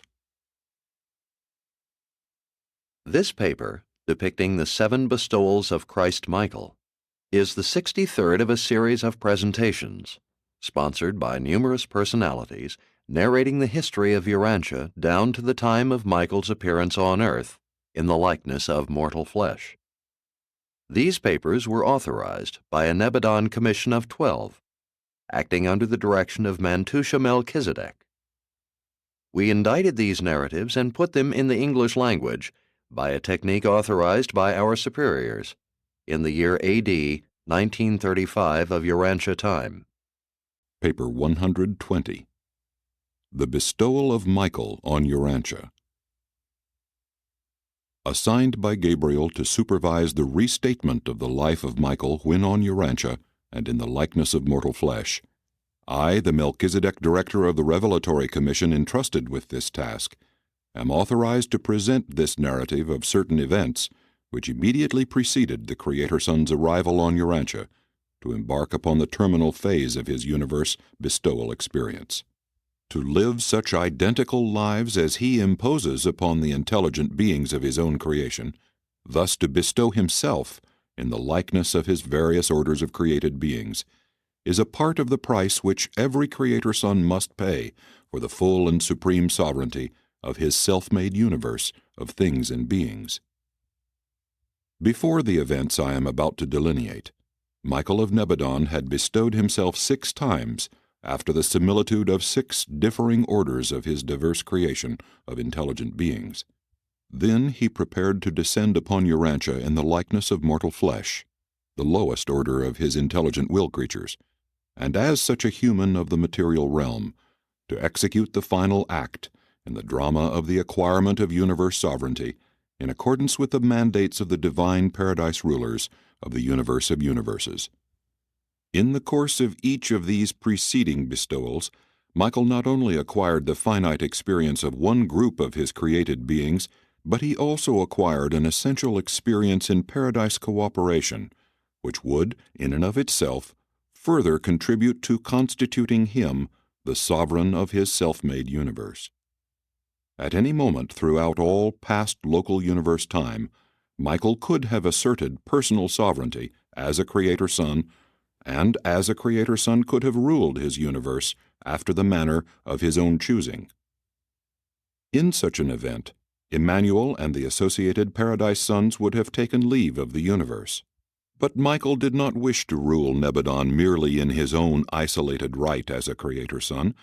He desired to ascend through actual experience in cooperative subordination to the Paradise Trinity to that high place in universe status where he would become qualified to rule his universe and administer its affairs with that perfection of insight and wisdom of execution which will sometime be characteristic of the exalted rule of the Supreme Being. He aspired not to perfection of rule as a Creator Son, but to supremacy of administration, as the embodiment of the universe wisdom and the divine experience of the Supreme Being. Michael therefore had a double purpose in the making of these 7 bestowals upon the various orders of his universe creatures. First, he was completing the required experience in creature understanding, which is demanded of all Creator Sons before they assume complete sovereignty. At any time, a Creator Son may rule his universe in his own right, but he can rule as the supreme representative of the Paradise Trinity only after passing through the 7 universe creature bestowals. Second, he was aspiring to the privilege of representing the maximum authority of the Paradise Trinity which can be exercised in the direct and personal administration of a local universe. Accordingly, did Michael, during the experience of each of his universe bestowals, successfully and acceptably voluntarily subordinate himself to the variously constituted wills of the diverse associations of the persons of the Paradise Trinity. That is, on the first bestowal, he was subject to the combined will of the Father, Son, and Spirit. On the second bestowal, to the will of the Father and the Son. On the third bestowal, to the will of the Father and the Spirit. On the fourth bestowal, to the will of the Son and the Spirit. On the fifth bestowal, to the will of the Infinite Spirit. On the sixth bestowal, to the will of the Eternal Son. And during the 7th and final bestowal on Urantia, to the will of the Universal Father. Michael therefore combines in his personal sovereignty the divine will of the 7-fold phases of the universal creators with the understanding experience of his local universe creatures. Thus has his administration become representative of the greatest possible power and authority, although divested of all arbitrary assumptions. His power is unlimited, since it is derived from experienced association with the Paradise deities. His authority is unquestioned inasmuch as it was acquired through actual experience in the likeness of universe creatures. His sovereignty is supreme, since it embodies at one and the same time the 7-fold viewpoint of Paradise deity with the creature viewpoint of time and space. Having determined the time of his final bestowal and having selected the planet whereon this extraordinary event would take place, Michael held the usual pre-bestowal conference with Gabriel, and then presented himself before his elder brother and Paradise counselor, Emmanuel. All powers of universe administration, which had not previously been conferred upon Gabriel, Michael now assigned to the custody of Emmanuel. And just before Michael's departure for the Urantia incarnation, Emmanuel, in accepting the custody of the universe during the time of the Urantia bestowal, proceeded to impart the bestowal counsel, which would serve as the incarnation guide for Michael when he would presently grow up on Urantia as a mortal of the realm. In this connection it should be borne in mind that Michael had elected to execute this bestowal in the likeness of mortal flesh, subject to the will of the Paradise Father. The Creator Son required instructions from no one in order to effect this incarnation for the sole purpose of achieving universe sovereignty. But he had embarked upon a program of the revelation of the Supreme, which involved cooperative functioning with the diverse wills of the Paradise deities.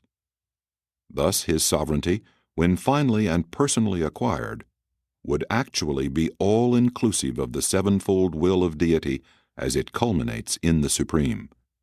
He had, therefore, 6 times previously been instructed by the personal representatives of the various Paradise deities and associations thereof. And now he was instructed by the Union of Days, ambassador of the Paradise Trinity to the local universe of Nebadon, acting on behalf of the Universal Father. There were immediate advantages and tremendous compensations resultant from the willingness of this mighty Creator Son once more voluntarily to subordinate himself to the will of the Paradise deities, this time to that of the Universal Father.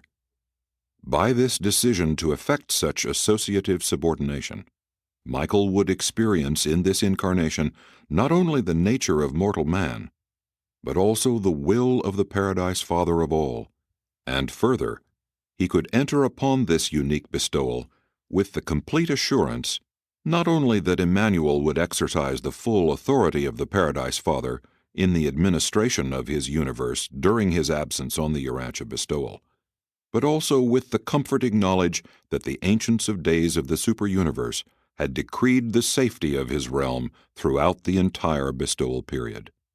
And this was the setting of the momentous occasion when Emmanuel presented the 7th bestowal commission, and from this pre-bestowal charge of Emmanuel to the universe ruler, who subsequently became Jesus of Nazareth, Christ Michael, on Urantia, I am permitted to present the following excerpts.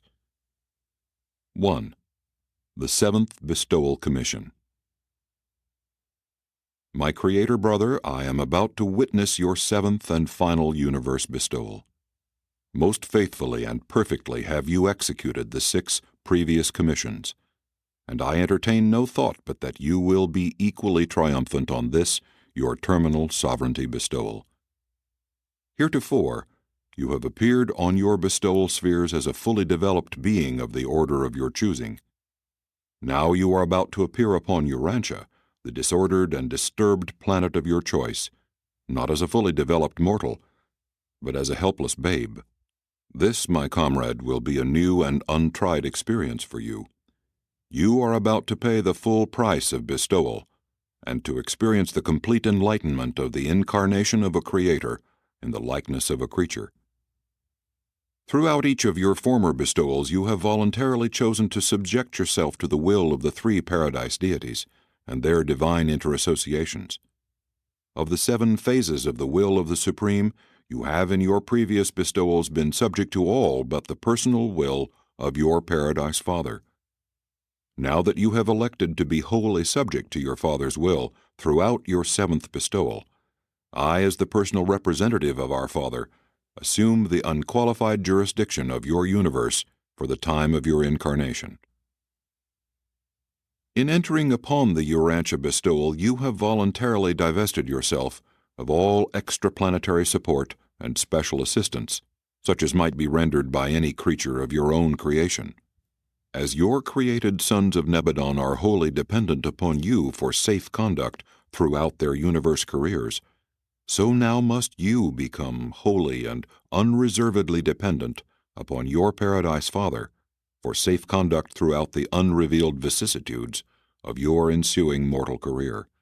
And when you shall have finished this bestowal experience, you will know in very truth the full meaning and the rich significance of that faith trust which you so unvaryingly require all your creatures to master as a part of their intimate relationship with you as their local universe Creator and Father. Throughout your Urantia bestowal, you need be concerned with but one thing: the unbroken communion between you and your Paradise Father. And it will be by the perfection of such a relationship that the world of your bestowal, even all the universe of your creation, will behold a new and more understandable revelation of your Father and my Father the universal Father of all. Your concern, therefore, has only to do with your personal life on Urantia. I will be fully and efficiently responsible for the security and unbroken administration of your universe from the moment of your voluntary relinquishment of authority until your return to us as universe sovereign. Confirmed by Paradise and received back from my hands, not the vicegerent authority which you now surrender to me, but instead the supreme power over and jurisdiction of your universe. And that you may know with assurance that I am empowered to do all that I am now promising, knowing full well that I am the assurance of all Paradise for the faithful performance of my word, I announce to you that there has just been communicated to me a mandate of the Ancients of Days on Uversa, which will prevent all spiritual jeopardy in Nebadon throughout the period of your voluntary bestowal. From the moment you surrender consciousness, upon the beginning of the mortal incarnation, until you return to us as supreme and unconditional sovereign of this universe of your own creation and organization, nothing of serious import can happen in all Nebadon. In this interim of your incarnation, I hold the orders of the Ancients of Days, which unqualifiedly mandate the instantaneous and automatic extinction of any being guilty of rebellion or presuming to instigate insurrection in the universe of Nebadon while you are absent on this bestowal. My brother, in view of the authority of Paradise inherent in my presence and augmented by the judicial mandate of Uversa, your universe and all its loyal creatures will be secure during your bestowal. You may proceed upon your mission with but a single thought: the enhanced revelation of our Father to the intelligent beings of your universe. As in each of your previous bestowals, I would remind you that I am recipient of your universe jurisdiction as brother trustee. I exercise all authority and wield all power in your name. I function as would our Paradise Father, and in accordance with your explicit request that I thus act in your stead. And such being the fact, all this delegated authority is yours again, to exercise at any moment you may see fit to requisition its return. Your bestowal is, throughout, wholly voluntary. As a mortal incarnate in the realm, you are without celestial endowments, but all your relinquished power may be had at any time you may choose to reinvest yourself with universe authority. If you should choose to reinstate yourself in power and authority, remember, it will be wholly for personal reasons, since I am the living and supreme pledge whose presence and promise guarantee the safe administration of your universe in accordance with your Father's will. Rebellion, such as has 3 times occurred in Nebadon, cannot occur during your absence from Salvington on this bestowal. For the period of the Urantia bestowal, the Ancients of Days have decreed that rebellion in Nebadon shall be invested with the automatic seed of its own annihilation. As long as you are absent on this final and extraordinary bestowal, I pledge with Gabriel's cooperation the faithful administration of your universe. And as I commission you to undertake this ministry of divine revelation, and to undergo this experience of perfected human understanding, I act in behalf of my Father and your Father, and offer you the following counsel, which should guide you in the living of your earth life as you become progressively self-conscious regarding the divine mission of your continued sojourn in the flesh. 2. The bestowal limitations. 1. In accordance with the usages and in conformity with the technique of Sonarington, in compliance with the mandates of the Eternal Son of Paradise, I have provided in every way for your immediate entrance upon this mortal bestowal, in harmony with the plans formulated by you and placed in my keeping by Gabriel. You will grow up on Urantia as a child of the realm, complete your human education, all the while subject to the will of your Paradise Father. Live your life on Urantia as you have determined. Terminate your planetary sojourn, and prepare for ascension to your Father, to receive from Him the supreme sovereignty of your universe. 2. Apart from your earth mission and your universe revelation, but incidental to both, I counsel that you assume, after you are sufficiently self-conscious of your divine identity, the additional task of technically terminating the Lucifer rebellion in the system of Satania, and that you do all this as the Son of Man. Thus, as a mortal creature of the realm, in weakness made powerful by faith submission to the will of your Father, I suggest that you graciously achieve all you have repeatedly declined arbitrarily to accomplish by power and might, when you were so endowed, at the time of the inception of this sinful and unjustified rebellion. I would regard it as a fitting climax of your mortal bestowal if you should return to us as the Son of Man, planetary prince of Urantia, as well as the Son of God, supreme sovereign of your universe. As a mortal man, the lowest type of intelligent creature in Nebadon, meet and adjudicate the blasphemous pretensions of Caligastia and Lucifer, and in your assumed humble estate, forever end the shameful misrepresentations of these fallen children of light. Having steadfastly declined to discredit these rebels through the exercise of your creator prerogatives, now it would be fitting that you should, in the likeness of the lowest creatures of your creation, wrest dominion from the hands of these fallen sons. And so would your whole local universe, in all fairness, clearly and forever recognize the justice of your doing in the role of mortal flesh those things which mercy admonished you not to do by the power of arbitrary authority. And having thus by your bestowal established the possibility of the sovereignty of the Supreme in Nebadon, you will, in effect, have brought to a close the unadjudicated affairs of all preceding insurrections, notwithstanding the greater or lesser time lag involved in the realization of this achievement. By this act, the pending dissensions of your universe will be, in substance, liquidated, and with the subsequent endowment of supreme sovereignty over your universe, similar challenges to your authority can never recur in any part of your great personal creation. 3. When you have succeeded in terminating the Urantia secession, as you undoubtedly will, I counsel you to accept from Gabriel the conference of the title of Planetary Prince of Urantia, as the eternal recognition by your universe of your final bestowal experience, and that you further do any and all things consistent with the purport of your bestowal to atone for the sorrow and confusion brought upon Urantia by the Caligastia betrayal and the subsequent Adamic default. 4.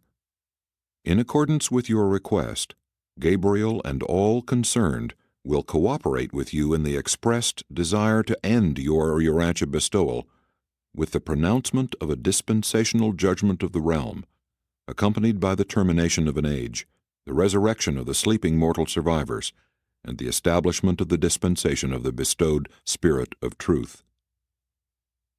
5. As concerns the planet of your bestowal and the immediate generation of men living thereon at the time of your mortal sojourn, I counsel you to function largely in the role of a teacher. Give attention first to the liberation and inspiration of man's spiritual nature. Next, illuminate the darkened human intellect, heal the souls of men, and emancipate their minds from age-old fears. And then, in accordance with your mortal wisdom, minister to the physical well-being and material comfort of your brothers in the flesh. Live the ideal religious life for the inspiration and edification of all your universe. 6. On the planet of your bestowal, set rebellion-segregated man spiritually free. On Urantia, make a further contribution to the sovereignty of the Supreme, thus extending the establishment of this sovereignty throughout the broad domains of your personal creation. In this your material bestowal in the likeness of the flesh, you are about to experience the final enlightenment of a time-space creator, the dual experience of working within the nature of man with the will of your Paradise Father. In your temporal life, the will of the finite creature and the will of the infinite Creator are to become as one, even as they are also uniting in the evolving deity of the Supreme Being. Pour out upon the planet of your bestowal the Spirit of Truth, and thus make all normal mortals on that isolated sphere immediately and fully accessible to the ministry of the segregated presence of our Paradise Father, the thought adjusters of the realms. 7.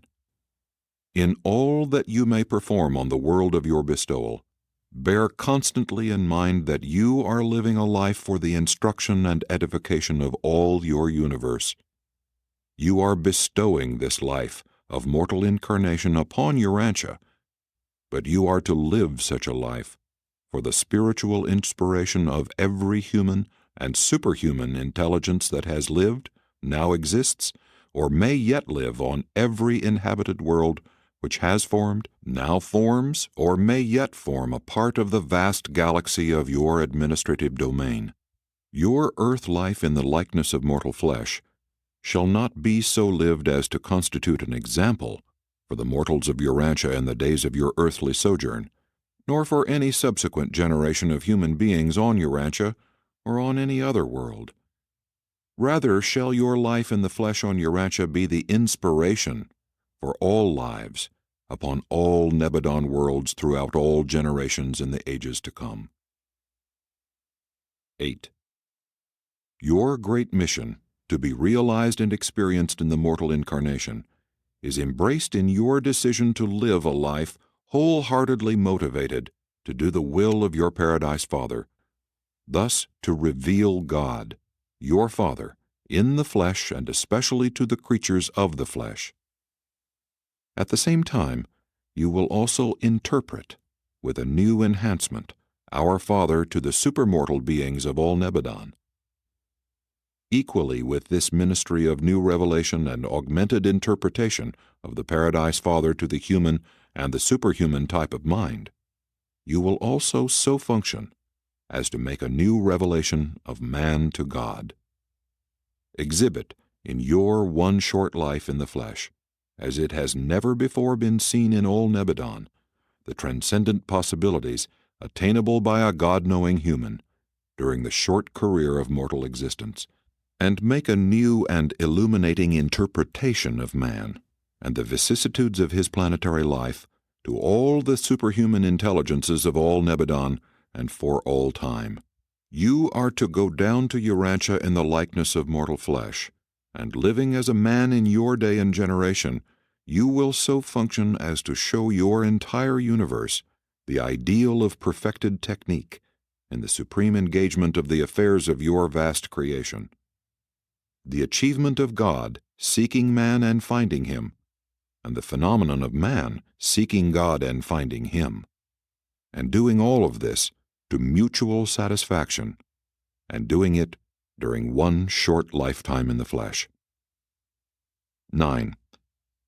I caution you ever to bear in mind that while in fact you are to become an ordinary human of the realm, in potential you will remain a creator son of the Paradise Father. Throughout this incarnation, although you will live and act as a son of man, the creative attributes of your personal divinity will follow you from Salvington to Urantia. It will ever be within your power of will to terminate the incarnation at any moment subsequent to the arrival of your thought adjuster.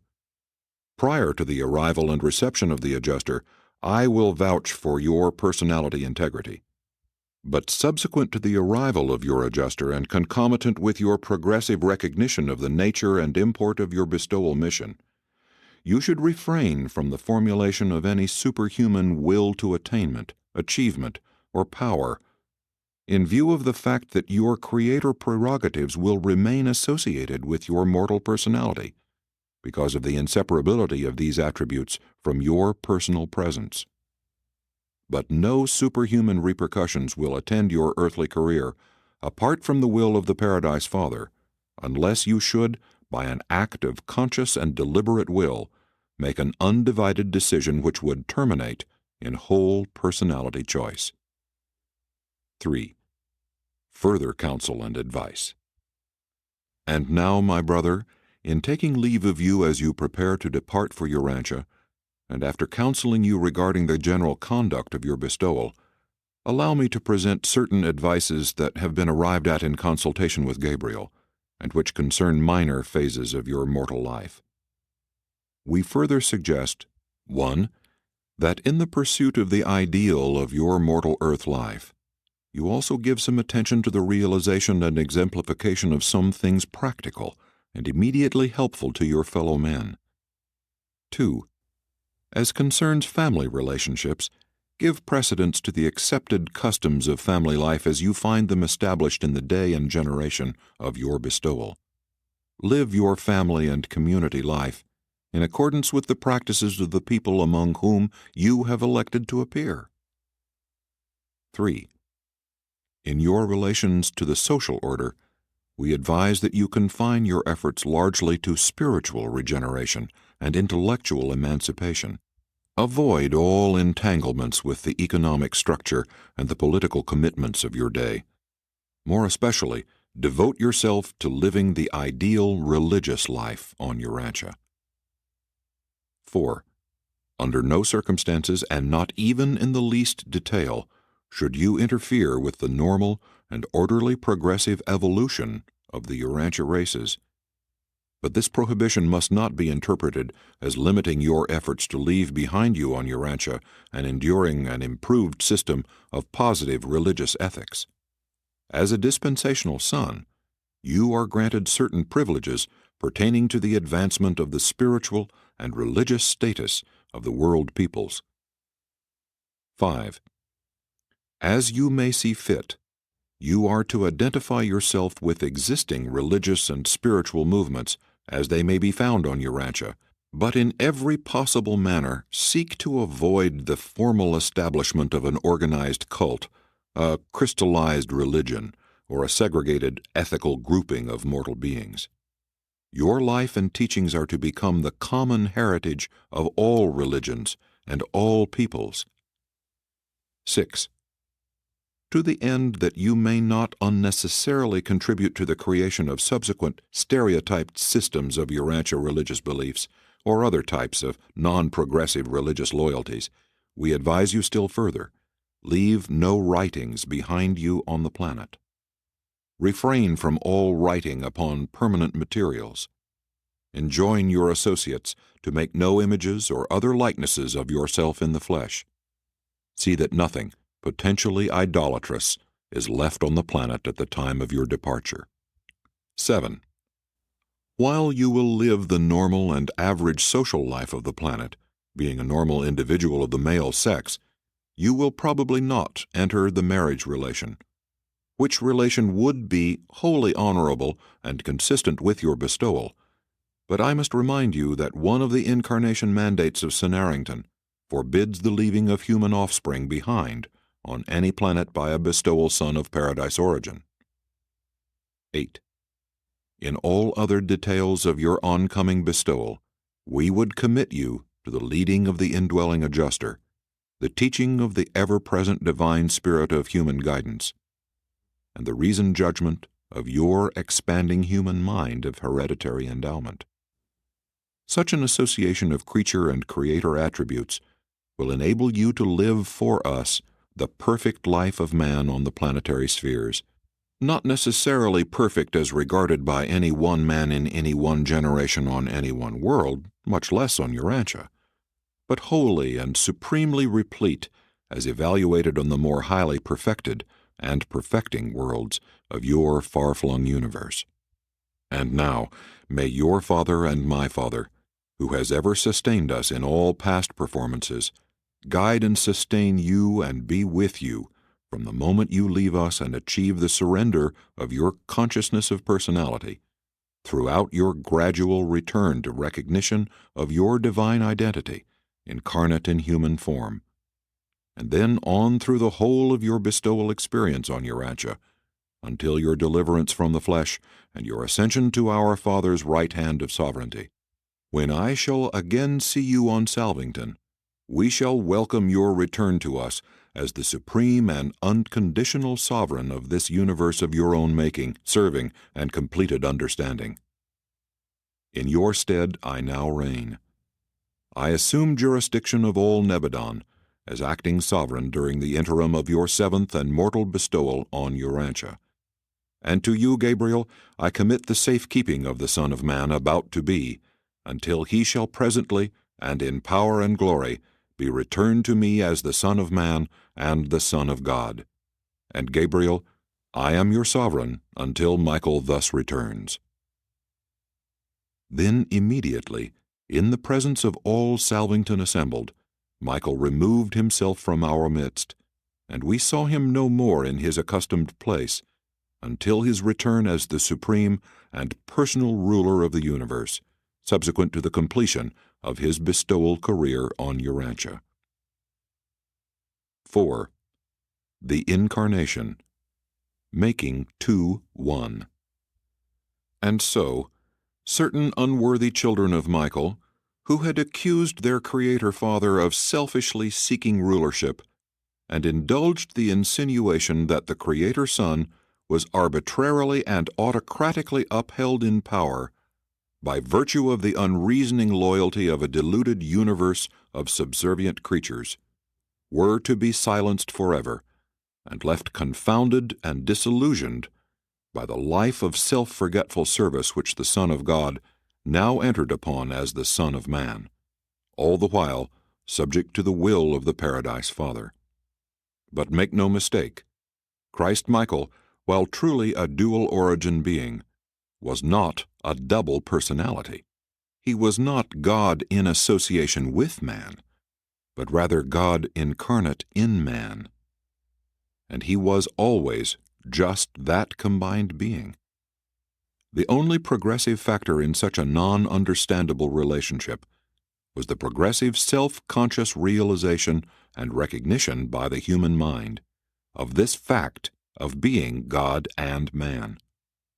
Christ Michael did not progressively become God. God did not at some vital moment in the earth life of Jesus become man. Jesus was God and man, always and even forevermore. And this God and this man were and now are one, even as the Paradise Trinity of three beings is in reality one deity. Never lose sight of the fact that the supreme spiritual purpose of the Michael bestowal was to enhance the revelation of God. Urantia mortals have varying concepts of the miraculous, but to us who live as citizens of the local universe, there are few miracles. And of these, by far the most intriguing are the incarnational bestowals of the Paradise Sons. The appearance in and on your world by apparently natural processes of a divine Son we regard as a miracle, the operation of universal laws beyond our understanding. Jesus of Nazareth was a miraculous person.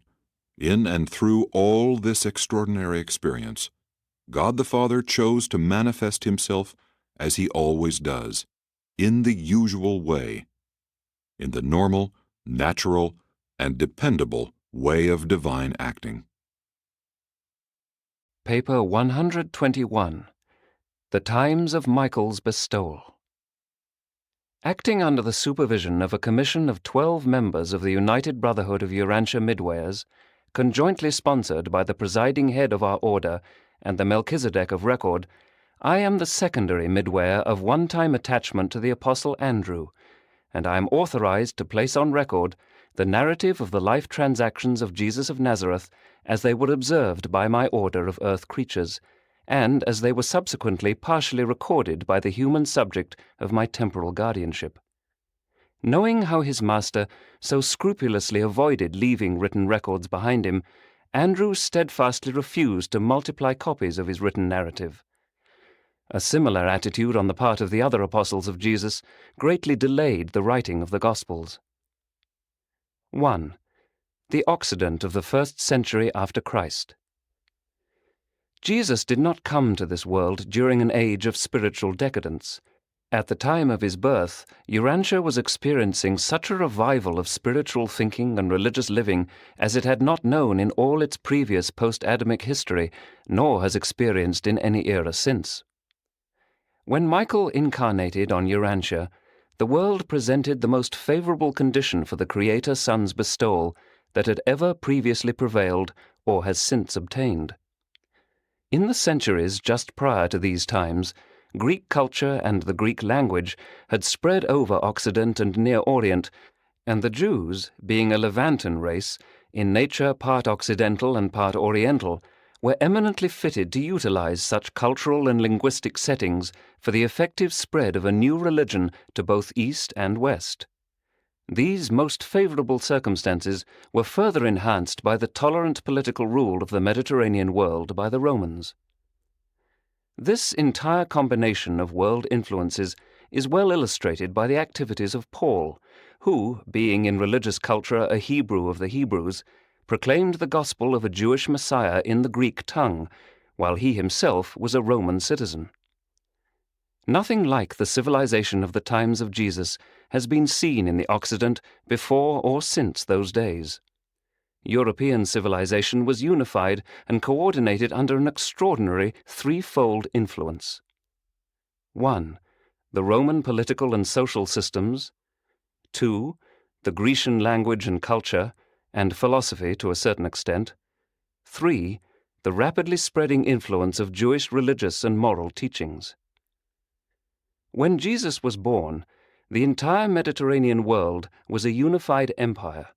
Good roads, for the first time in the world's history, interconnected many major centers.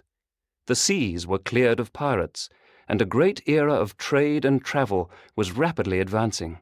Europe did not again enjoy another such period of travel and trade until the 19th century after Christ.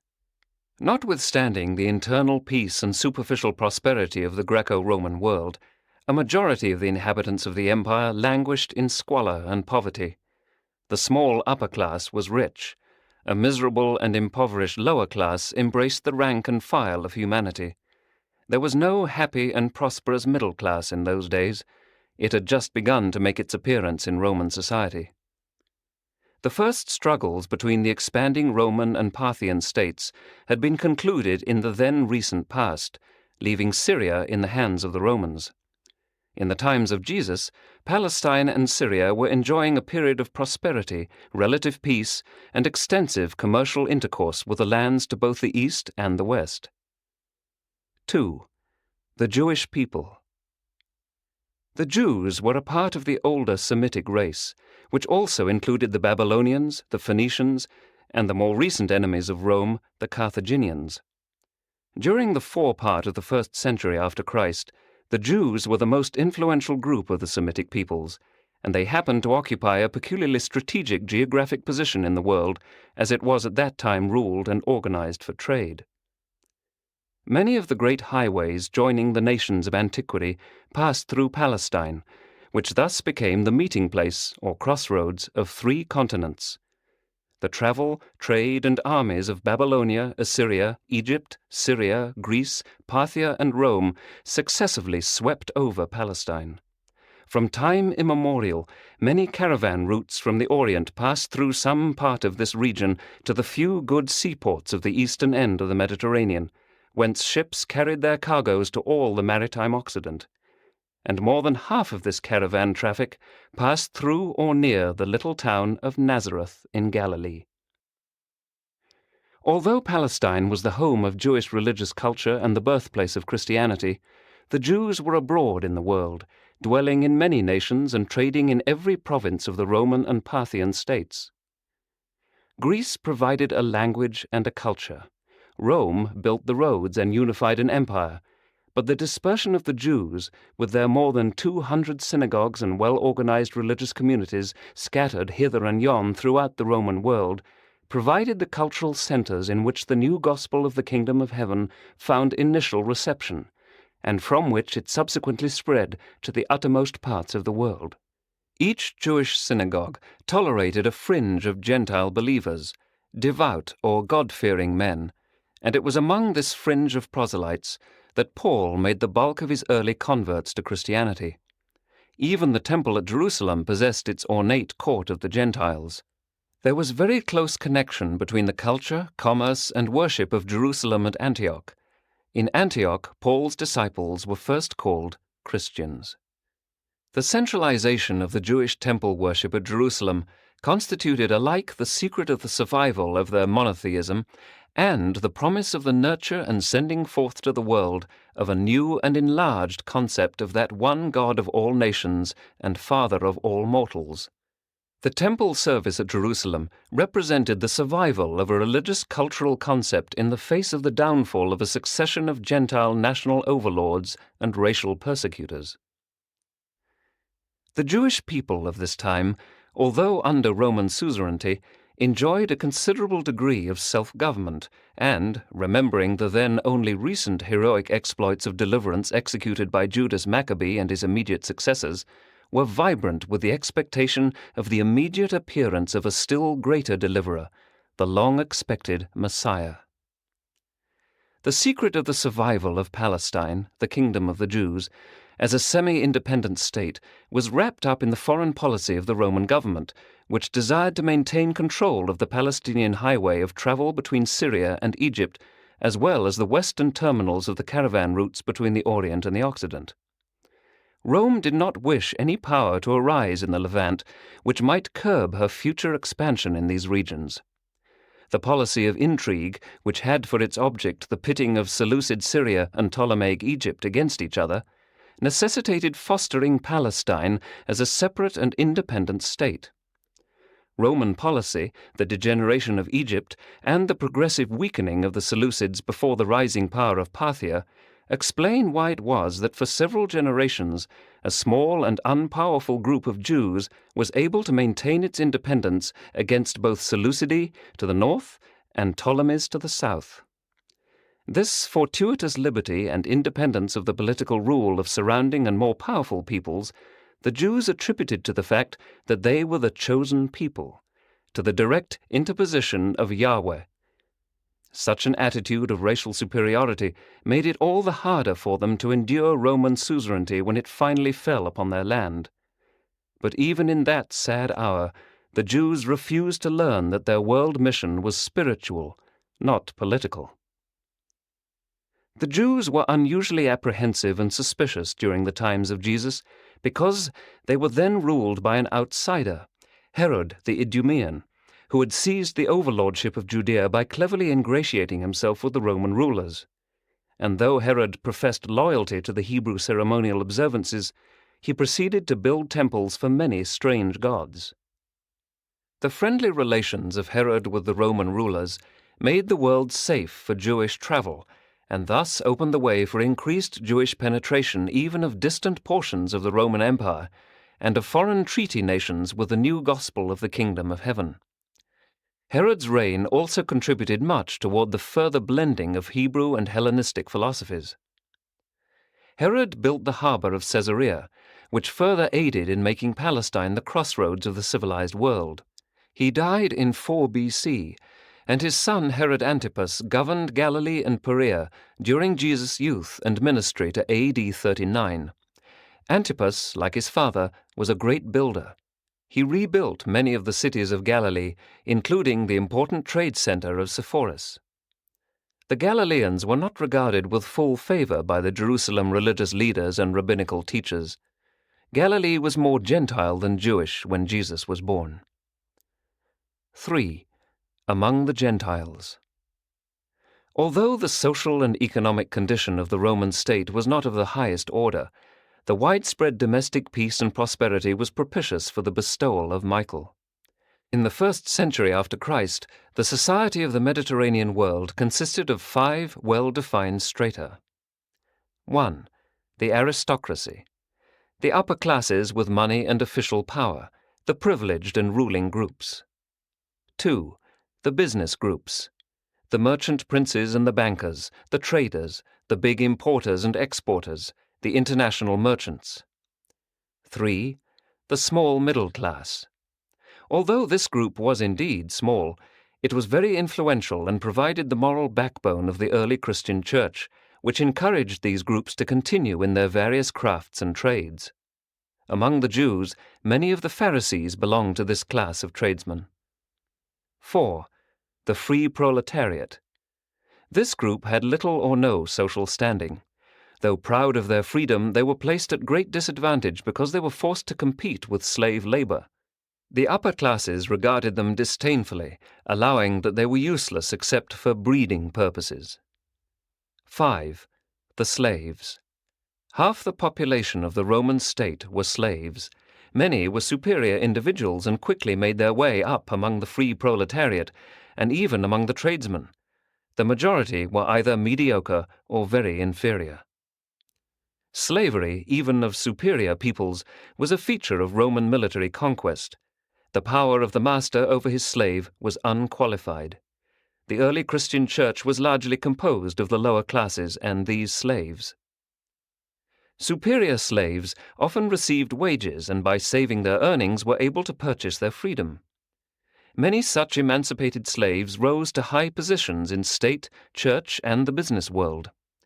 And it was just such possibilities that made the early Christian church so tolerant of this modified form of slavery.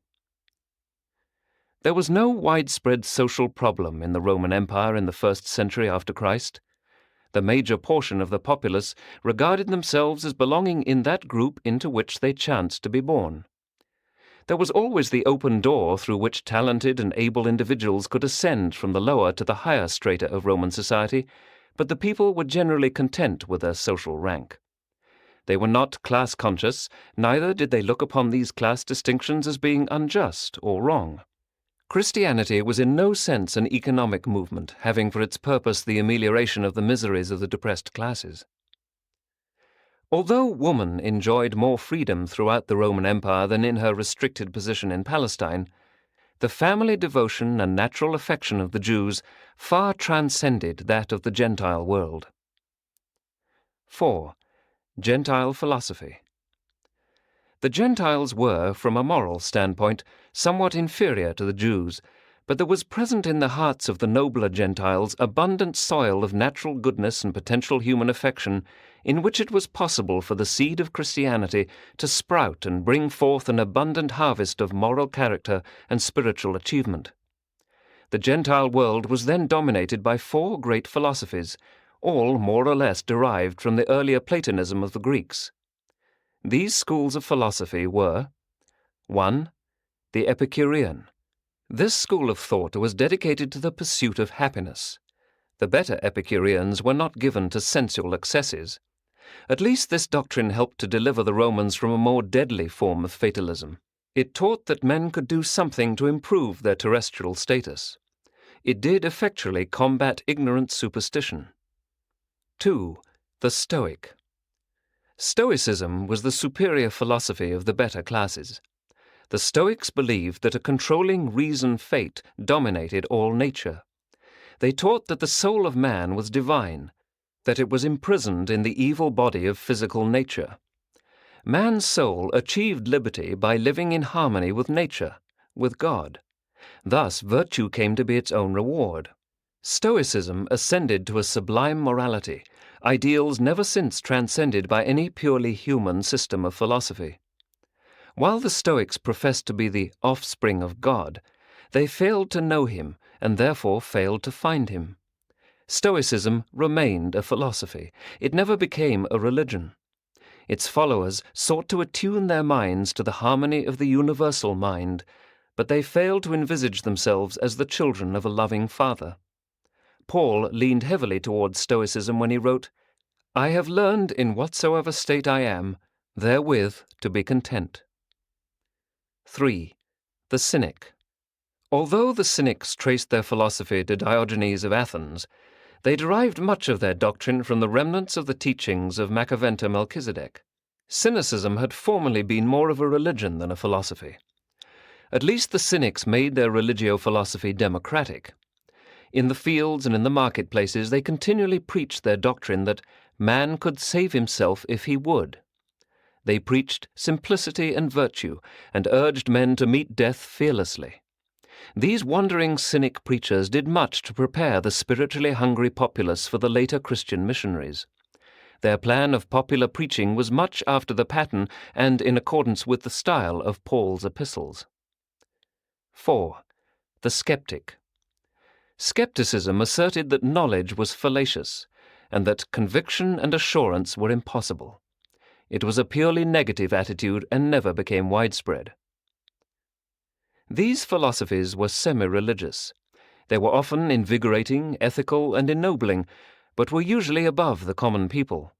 With the possible exception of cynicism, they were philosophies for the strong and the wise, not religions of salvation for even the poor and the weak. 5. The Gentile religions. Throughout preceding ages, religion had chiefly been an affair of the tribe or nation. It had not often been a matter of concern to the individual. Gods were tribal or national, not personal. Such religious systems afforded little satisfaction for the individual spiritual longings of the average person. In the times of Jesus, the religions of the Occident included 1. The pagan cults. These were a combination of Hellenic and Latin mythology, patriotism, and tradition. 2. Emperor worship. This deification of man as the symbol of the state was very seriously resented by the Jews and the early Christians, and led directly to the bitter persecutions of both churches by the Roman government. 3. Astrology. This pseudo-science of Babylon developed into a religion throughout the Greco-Roman Empire. Even in the 20th century, man has not been fully delivered from this superstitious belief. 4. The mystery religions. Upon such a spiritually hungry world, a flood of mystery cults had broken, new and strange religions from the Levant, which had enamored the common people and had promised them individual salvation. These religions rapidly became the accepted belief of the lower classes of the Greco-Roman world, and they did much to prepare the way for the rapid spread of the vastly superior Christian teachings, which presented a majestic concept of deity, associated with an intriguing theology for the intelligent and a profound proffer of salvation for all, including the ignorant but spiritually hungry average man of those days. The mystery religions spelled the end of national beliefs and resulted in the birth of the numerous personal cults. The mysteries were many, but were all characterized by 1. Some mythical legend, a mystery, whence their name. As a rule, this mystery pertained to the story of some god's life and death and return to life, as illustrated by the teachings of Mithraism, which for a time were contemporary with and a competitor of Paul's rising cult of Christianity. 2. The mysteries were non-national and interracial. They were personal and fraternal, giving rise to religious brotherhoods and numerous sectarian societies. 3. They were, in their services, characterized by elaborate ceremonies of initiation and impressive sacraments of worship. Their secret rites and rituals were sometimes gruesome and revolting. 4. But no matter what the nature of their ceremonies or the degree of their excesses, these mysteries invariably promised their devotees salvation, deliverance from evil, survival after death, and enduring life in blissful realms beyond this world of sorrow and slavery. But do not make the mistake of confusing the teachings of Jesus with the mysteries. The popularity of the mysteries reveals man's quest for survival, thus portraying a real hunger and thirst for personal religion and individual righteousness. Although the mysteries failed adequately to satisfy this longing, they did prepare the way for the subsequent appearance of Jesus, who truly brought to this world the bread of life and the water thereof. Paul, in an effort to utilize the widespread adherence to the better types of the mystery religions, made certain adaptations of the teachings of Jesus so as to render them more acceptable to a larger number of prospective converts. But even Paul's compromise of Jesus' teachings, Christianity, was superior to the best in the mysteries in that 1. Paul taught a moral redemption, an ethical salvation. Christianity pointed to a new life and proclaimed a new ideal. Paul forsook magic rites and ceremonial enchantments. 2. Christianity presented a religion which grappled with final solutions of the human problem, for it not only offered salvation from sorrow and even from death, but it also promised deliverance from sin, followed by the endowment of a righteous character of eternal survival qualities. 3. The mysteries were built upon myths. Christianity, as Paul preached it, was founded upon a historic fact: the bestowal of Michael, the Son of God, upon mankind. Morality among the Gentiles was not necessarily related to either philosophy or religion. Outside of Palestine, it not always occurred to people that a priest of religion was supposed to lead a moral life. Jewish religion, and subsequently the teachings of Jesus, and later the evolving Christianity of Paul, were the first European religions to lay one hand upon morals and the other upon ethics, insisting that religionists pay some attention to both. Into such a generation of men, dominated by such incomplete systems of philosophy and perplexed by such complex cults of religion, Jesus was born in Palestine. And to this same generation he subsequently gave his gospel of personal religion, sonship with God. 6. The Hebrew religion. By the close of the 1st century before Christ, the religious thought of Jerusalem had been tremendously influenced and somewhat modified by Greek cultural teachings and even by Greek philosophy. In the long contest between the views of the Eastern and Western schools of Hebrew thought, Jerusalem and the rest of the Occident and the Levant in general adopted the Western Jewish or modified Hellenistic viewpoint. In the days of Jesus, 3 languages prevailed in Palestine. The common people spoke some dialect of Aramaic. The priests and rabbis spoke Hebrew. The educated classes and the better strata of Jews in general spoke Greek.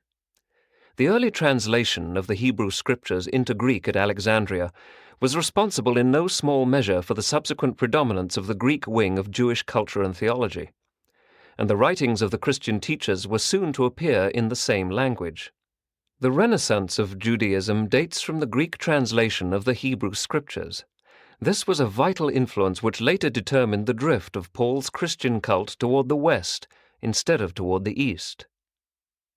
Though the Hellenized Jewish beliefs were very little influenced by the teachings of the Epicureans, they were very materially affected by the philosophy of Plato and the self-abnegation doctrines of the Stoics. The great inroad of Stoicism is exemplified by the 4th book of the Maccabees. The penetration of both Platonic philosophy and Stoic doctrines is exhibited in the wisdom of Solomon. The Hellenized Jews brought to the Hebrew scriptures such an allegorical interpretation that they found no difficulty in conforming Hebrew theology with their revered Aristotelian philosophy. But this all led to disastrous confusion until these problems were taken in hand by Philo of Alexandria, who proceeded to harmonize and systemize Greek philosophy and Hebrew theology into a compact and fairly consistent system of religious belief and practice. And it was this later teaching of combined Greek philosophy and Hebrew theology that prevailed in Palestine when Jesus lived and taught, and which Paul utilized as the foundation on which to build his more advanced and enlightening cult of Christianity. Philo was a great teacher. Not since Moses had there lived a man who exerted such a profound influence on the ethical and religious thought of the Occidental world.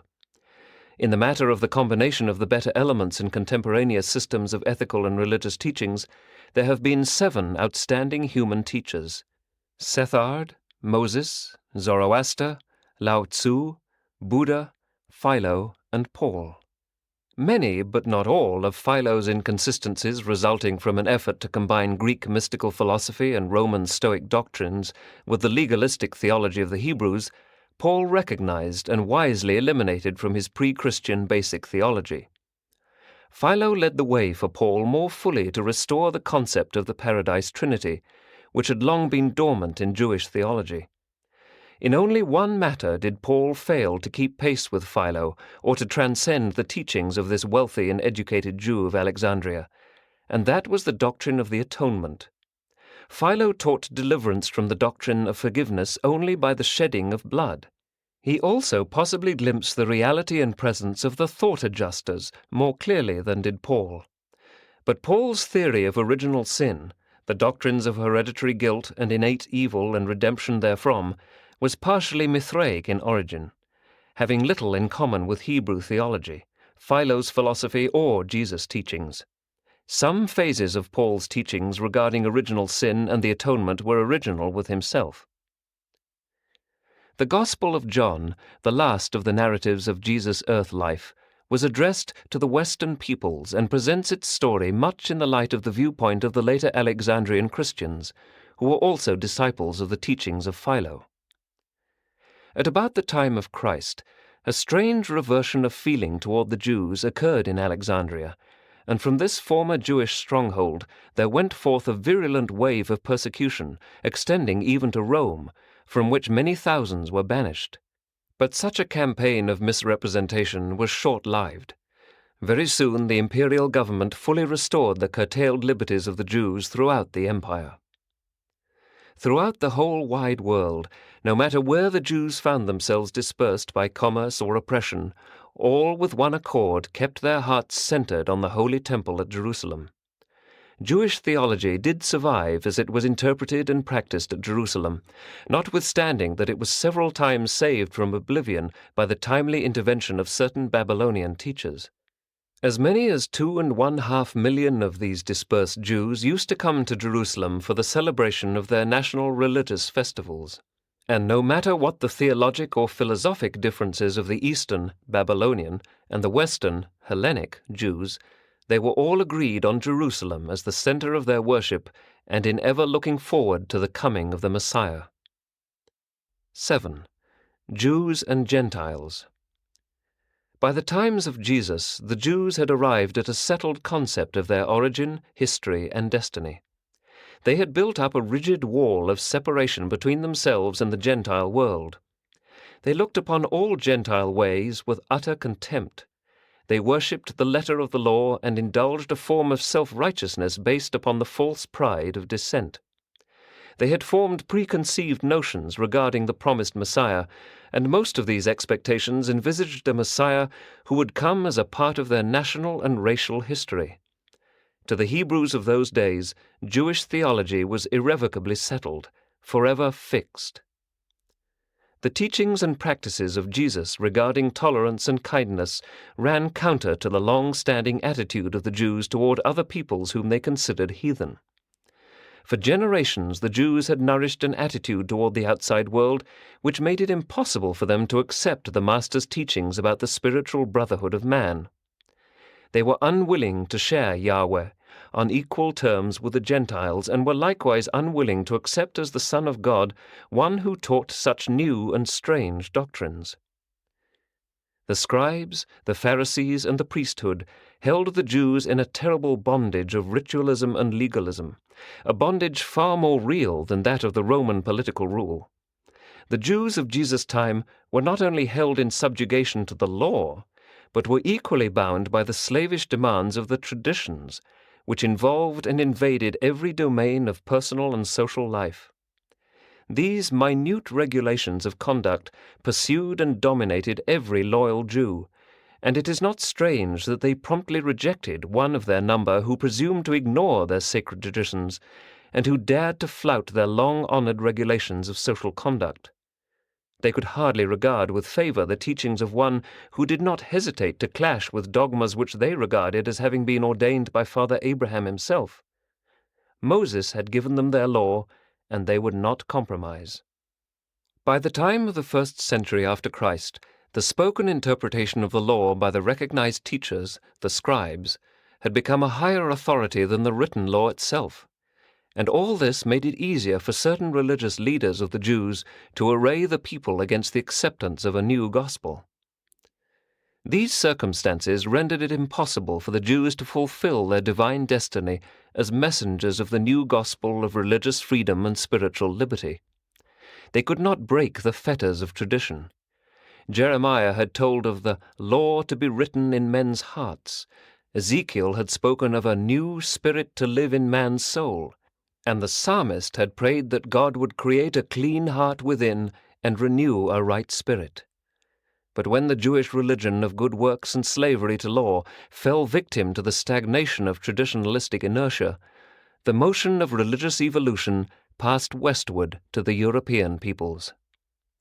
And so a different people were called upon to carry an advancing theology to the world, a system of teaching embodying the philosophy of the Greeks, the law of the Romans, the morality of the Hebrews, and the gospel of personality sanctity and spiritual liberty formulated by Paul and based on the teachings of Jesus. Paul's cult of Christianity exhibited its morality as a Jewish birthmark. The Jews viewed history as the providence of God, Yahweh at work.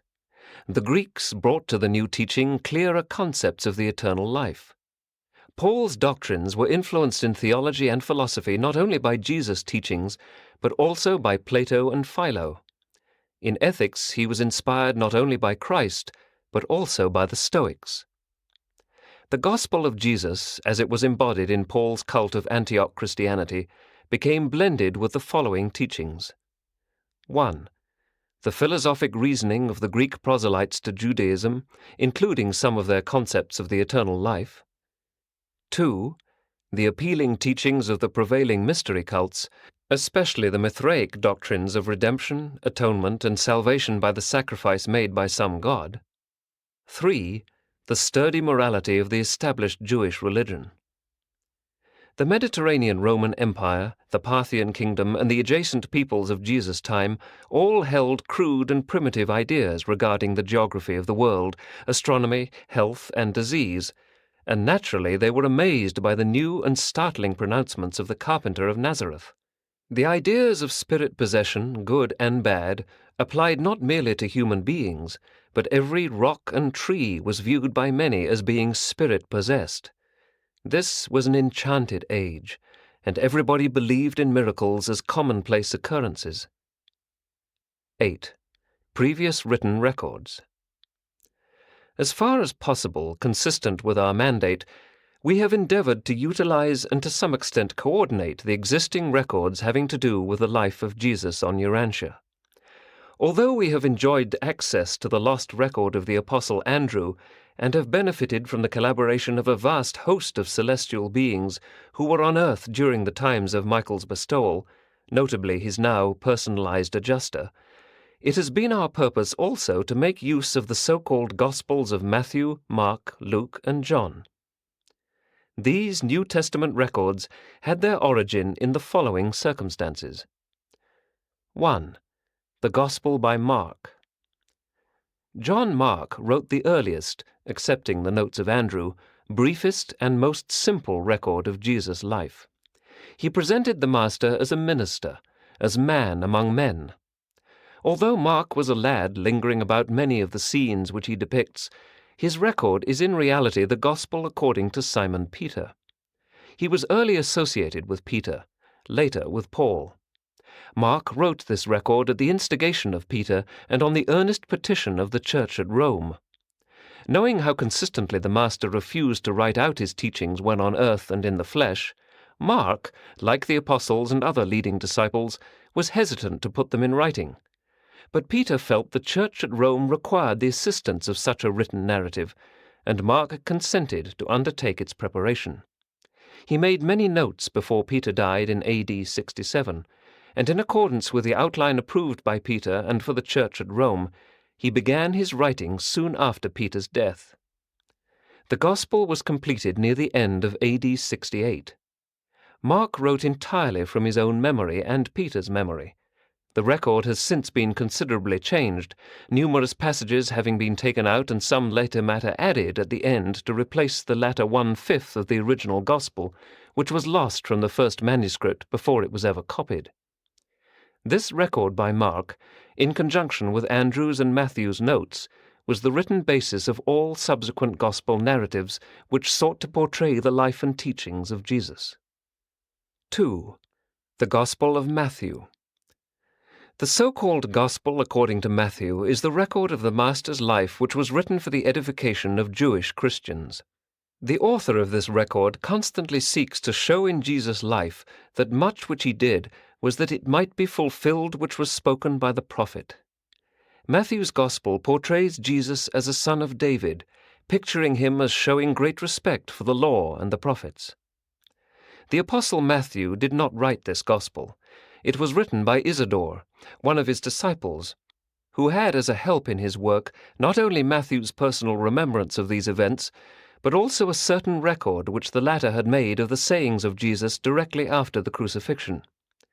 This record by Matthew was written in Aramaic. Isidore wrote in Greek. There was no intent to deceive in accrediting the production to Matthew. It was the custom in those days for pupils thus to honor their teachers. Matthew's original record was edited and added to in AD 40, just before he left Jerusalem to engage in evangelistic preaching. It was a private record, the last copy having been destroyed in the burning of a Syrian monastery in AD 416. Isidore escaped from Jerusalem in AD 70 after the investment of the city by the armies of Titus, taking with him to Pella a copy of Matthew's notes. In the year 71, while living at Pella, Isidore wrote the Gospel according to Matthew. He also had with him the first 4/5 of Mark's narrative. 3. The Gospel by Luke. Luke, the physician of Antioch in Pisidia, was a Gentile convert of Paul, and he wrote quite a different story of the Master's life. He began to follow Paul and learn of the life and teachings of Jesus in AD 47. Luke preserves much of the grace of the Lord Jesus Christ in his record as he gathered up these facts from Paul and others. Luke presents the Master as the friend of publicans and sinners. He did not formulate his many notes into the Gospel until after Paul's death. Luke wrote in the year 82 in Achaia. He planned 3 books dealing with the history of Christ and Christianity, but died in AD 90, just before he finished the second of these works, the Acts of the Apostles. As material for the compilation of his Gospel, Luke first depended upon the story of Jesus' life as Paul had related it to him. Luke's Gospel is, therefore, in some ways the Gospel according to Paul. But Luke had other sources of information.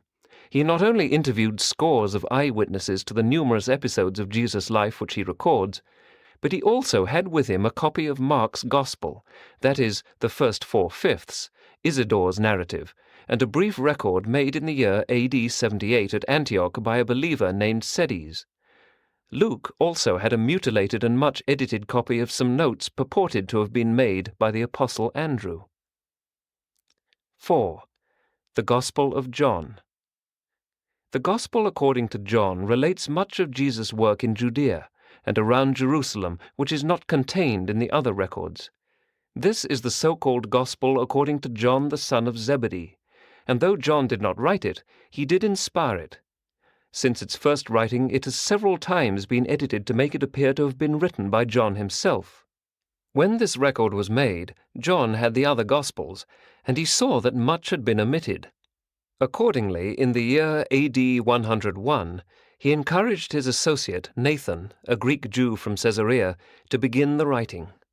John supplied his material from memory and by reference to the 3 records already in existence. He had no written records of his own. The epistle known as 1 John was written by John himself as a covering letter for the work which Nathan executed under his direction. All these writers presented honest pictures of Jesus as they saw, remembered, or had learned of him, and as their concepts of these distant events were affected by their subsequent espousal of Paul's theology of Christianity.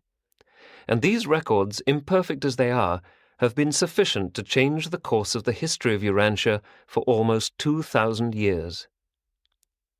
Acknowledgement. In carrying out my commission to restate the teachings and retell the doings of Jesus of Nazareth, I have drawn freely upon all sources of record and planetary information. My ruling motive has been to prepare a record which will not only be enlightening to the generation of men now living, but which may also be helpful to all future generations. From the vast store of information made available to me, I have chosen that which is best suited to the accomplishment of this purpose. As far as possible, I have derived my information from purely human sources. Only when such sources failed have I resorted to those records which are superhuman. When ideas and concepts of Jesus' life and teachings have been acceptably expressed by a human mind, I invariably gave preference to such apparently human thought patterns. Although I have sought to adjust the verbal expression the better to conform to our concept of the real meaning and the true import of the Master's life and teachings, as far as possible I have adhered to the actual human concept and thought pattern in all my narratives. I well know that those concepts which have had origin in the human mind will prove more acceptable and helpful to all other human minds. When unable to find the necessary concepts in the human records or in human expressions, I have next resorted to the memory resources of my own order of earth creatures, the Midwayers, and when that secondary source of information proved inadequate, I have unhesitatingly resorted to the superplanetary sources of information. The memoranda which I have collected, and from which I have prepared this narrative of the life and teachings of Jesus, aside from the memory of the record of the Apostle Andrew, embrace thought gems and superior concepts of Jesus' teachings assembled from more than 2,000 human beings who have lived on earth from the days of Jesus down to the time of the inditing of these revelations, more correctly, restatements. The revelatory permission has been utilized only when the human record and human concepts fail to supply an adequate thought pattern. My revelatory commission forbade me to resort to extra-human sources of either information or expression until such a time as I could testify that I had failed in my efforts to find the required conceptual expression in purely human sources.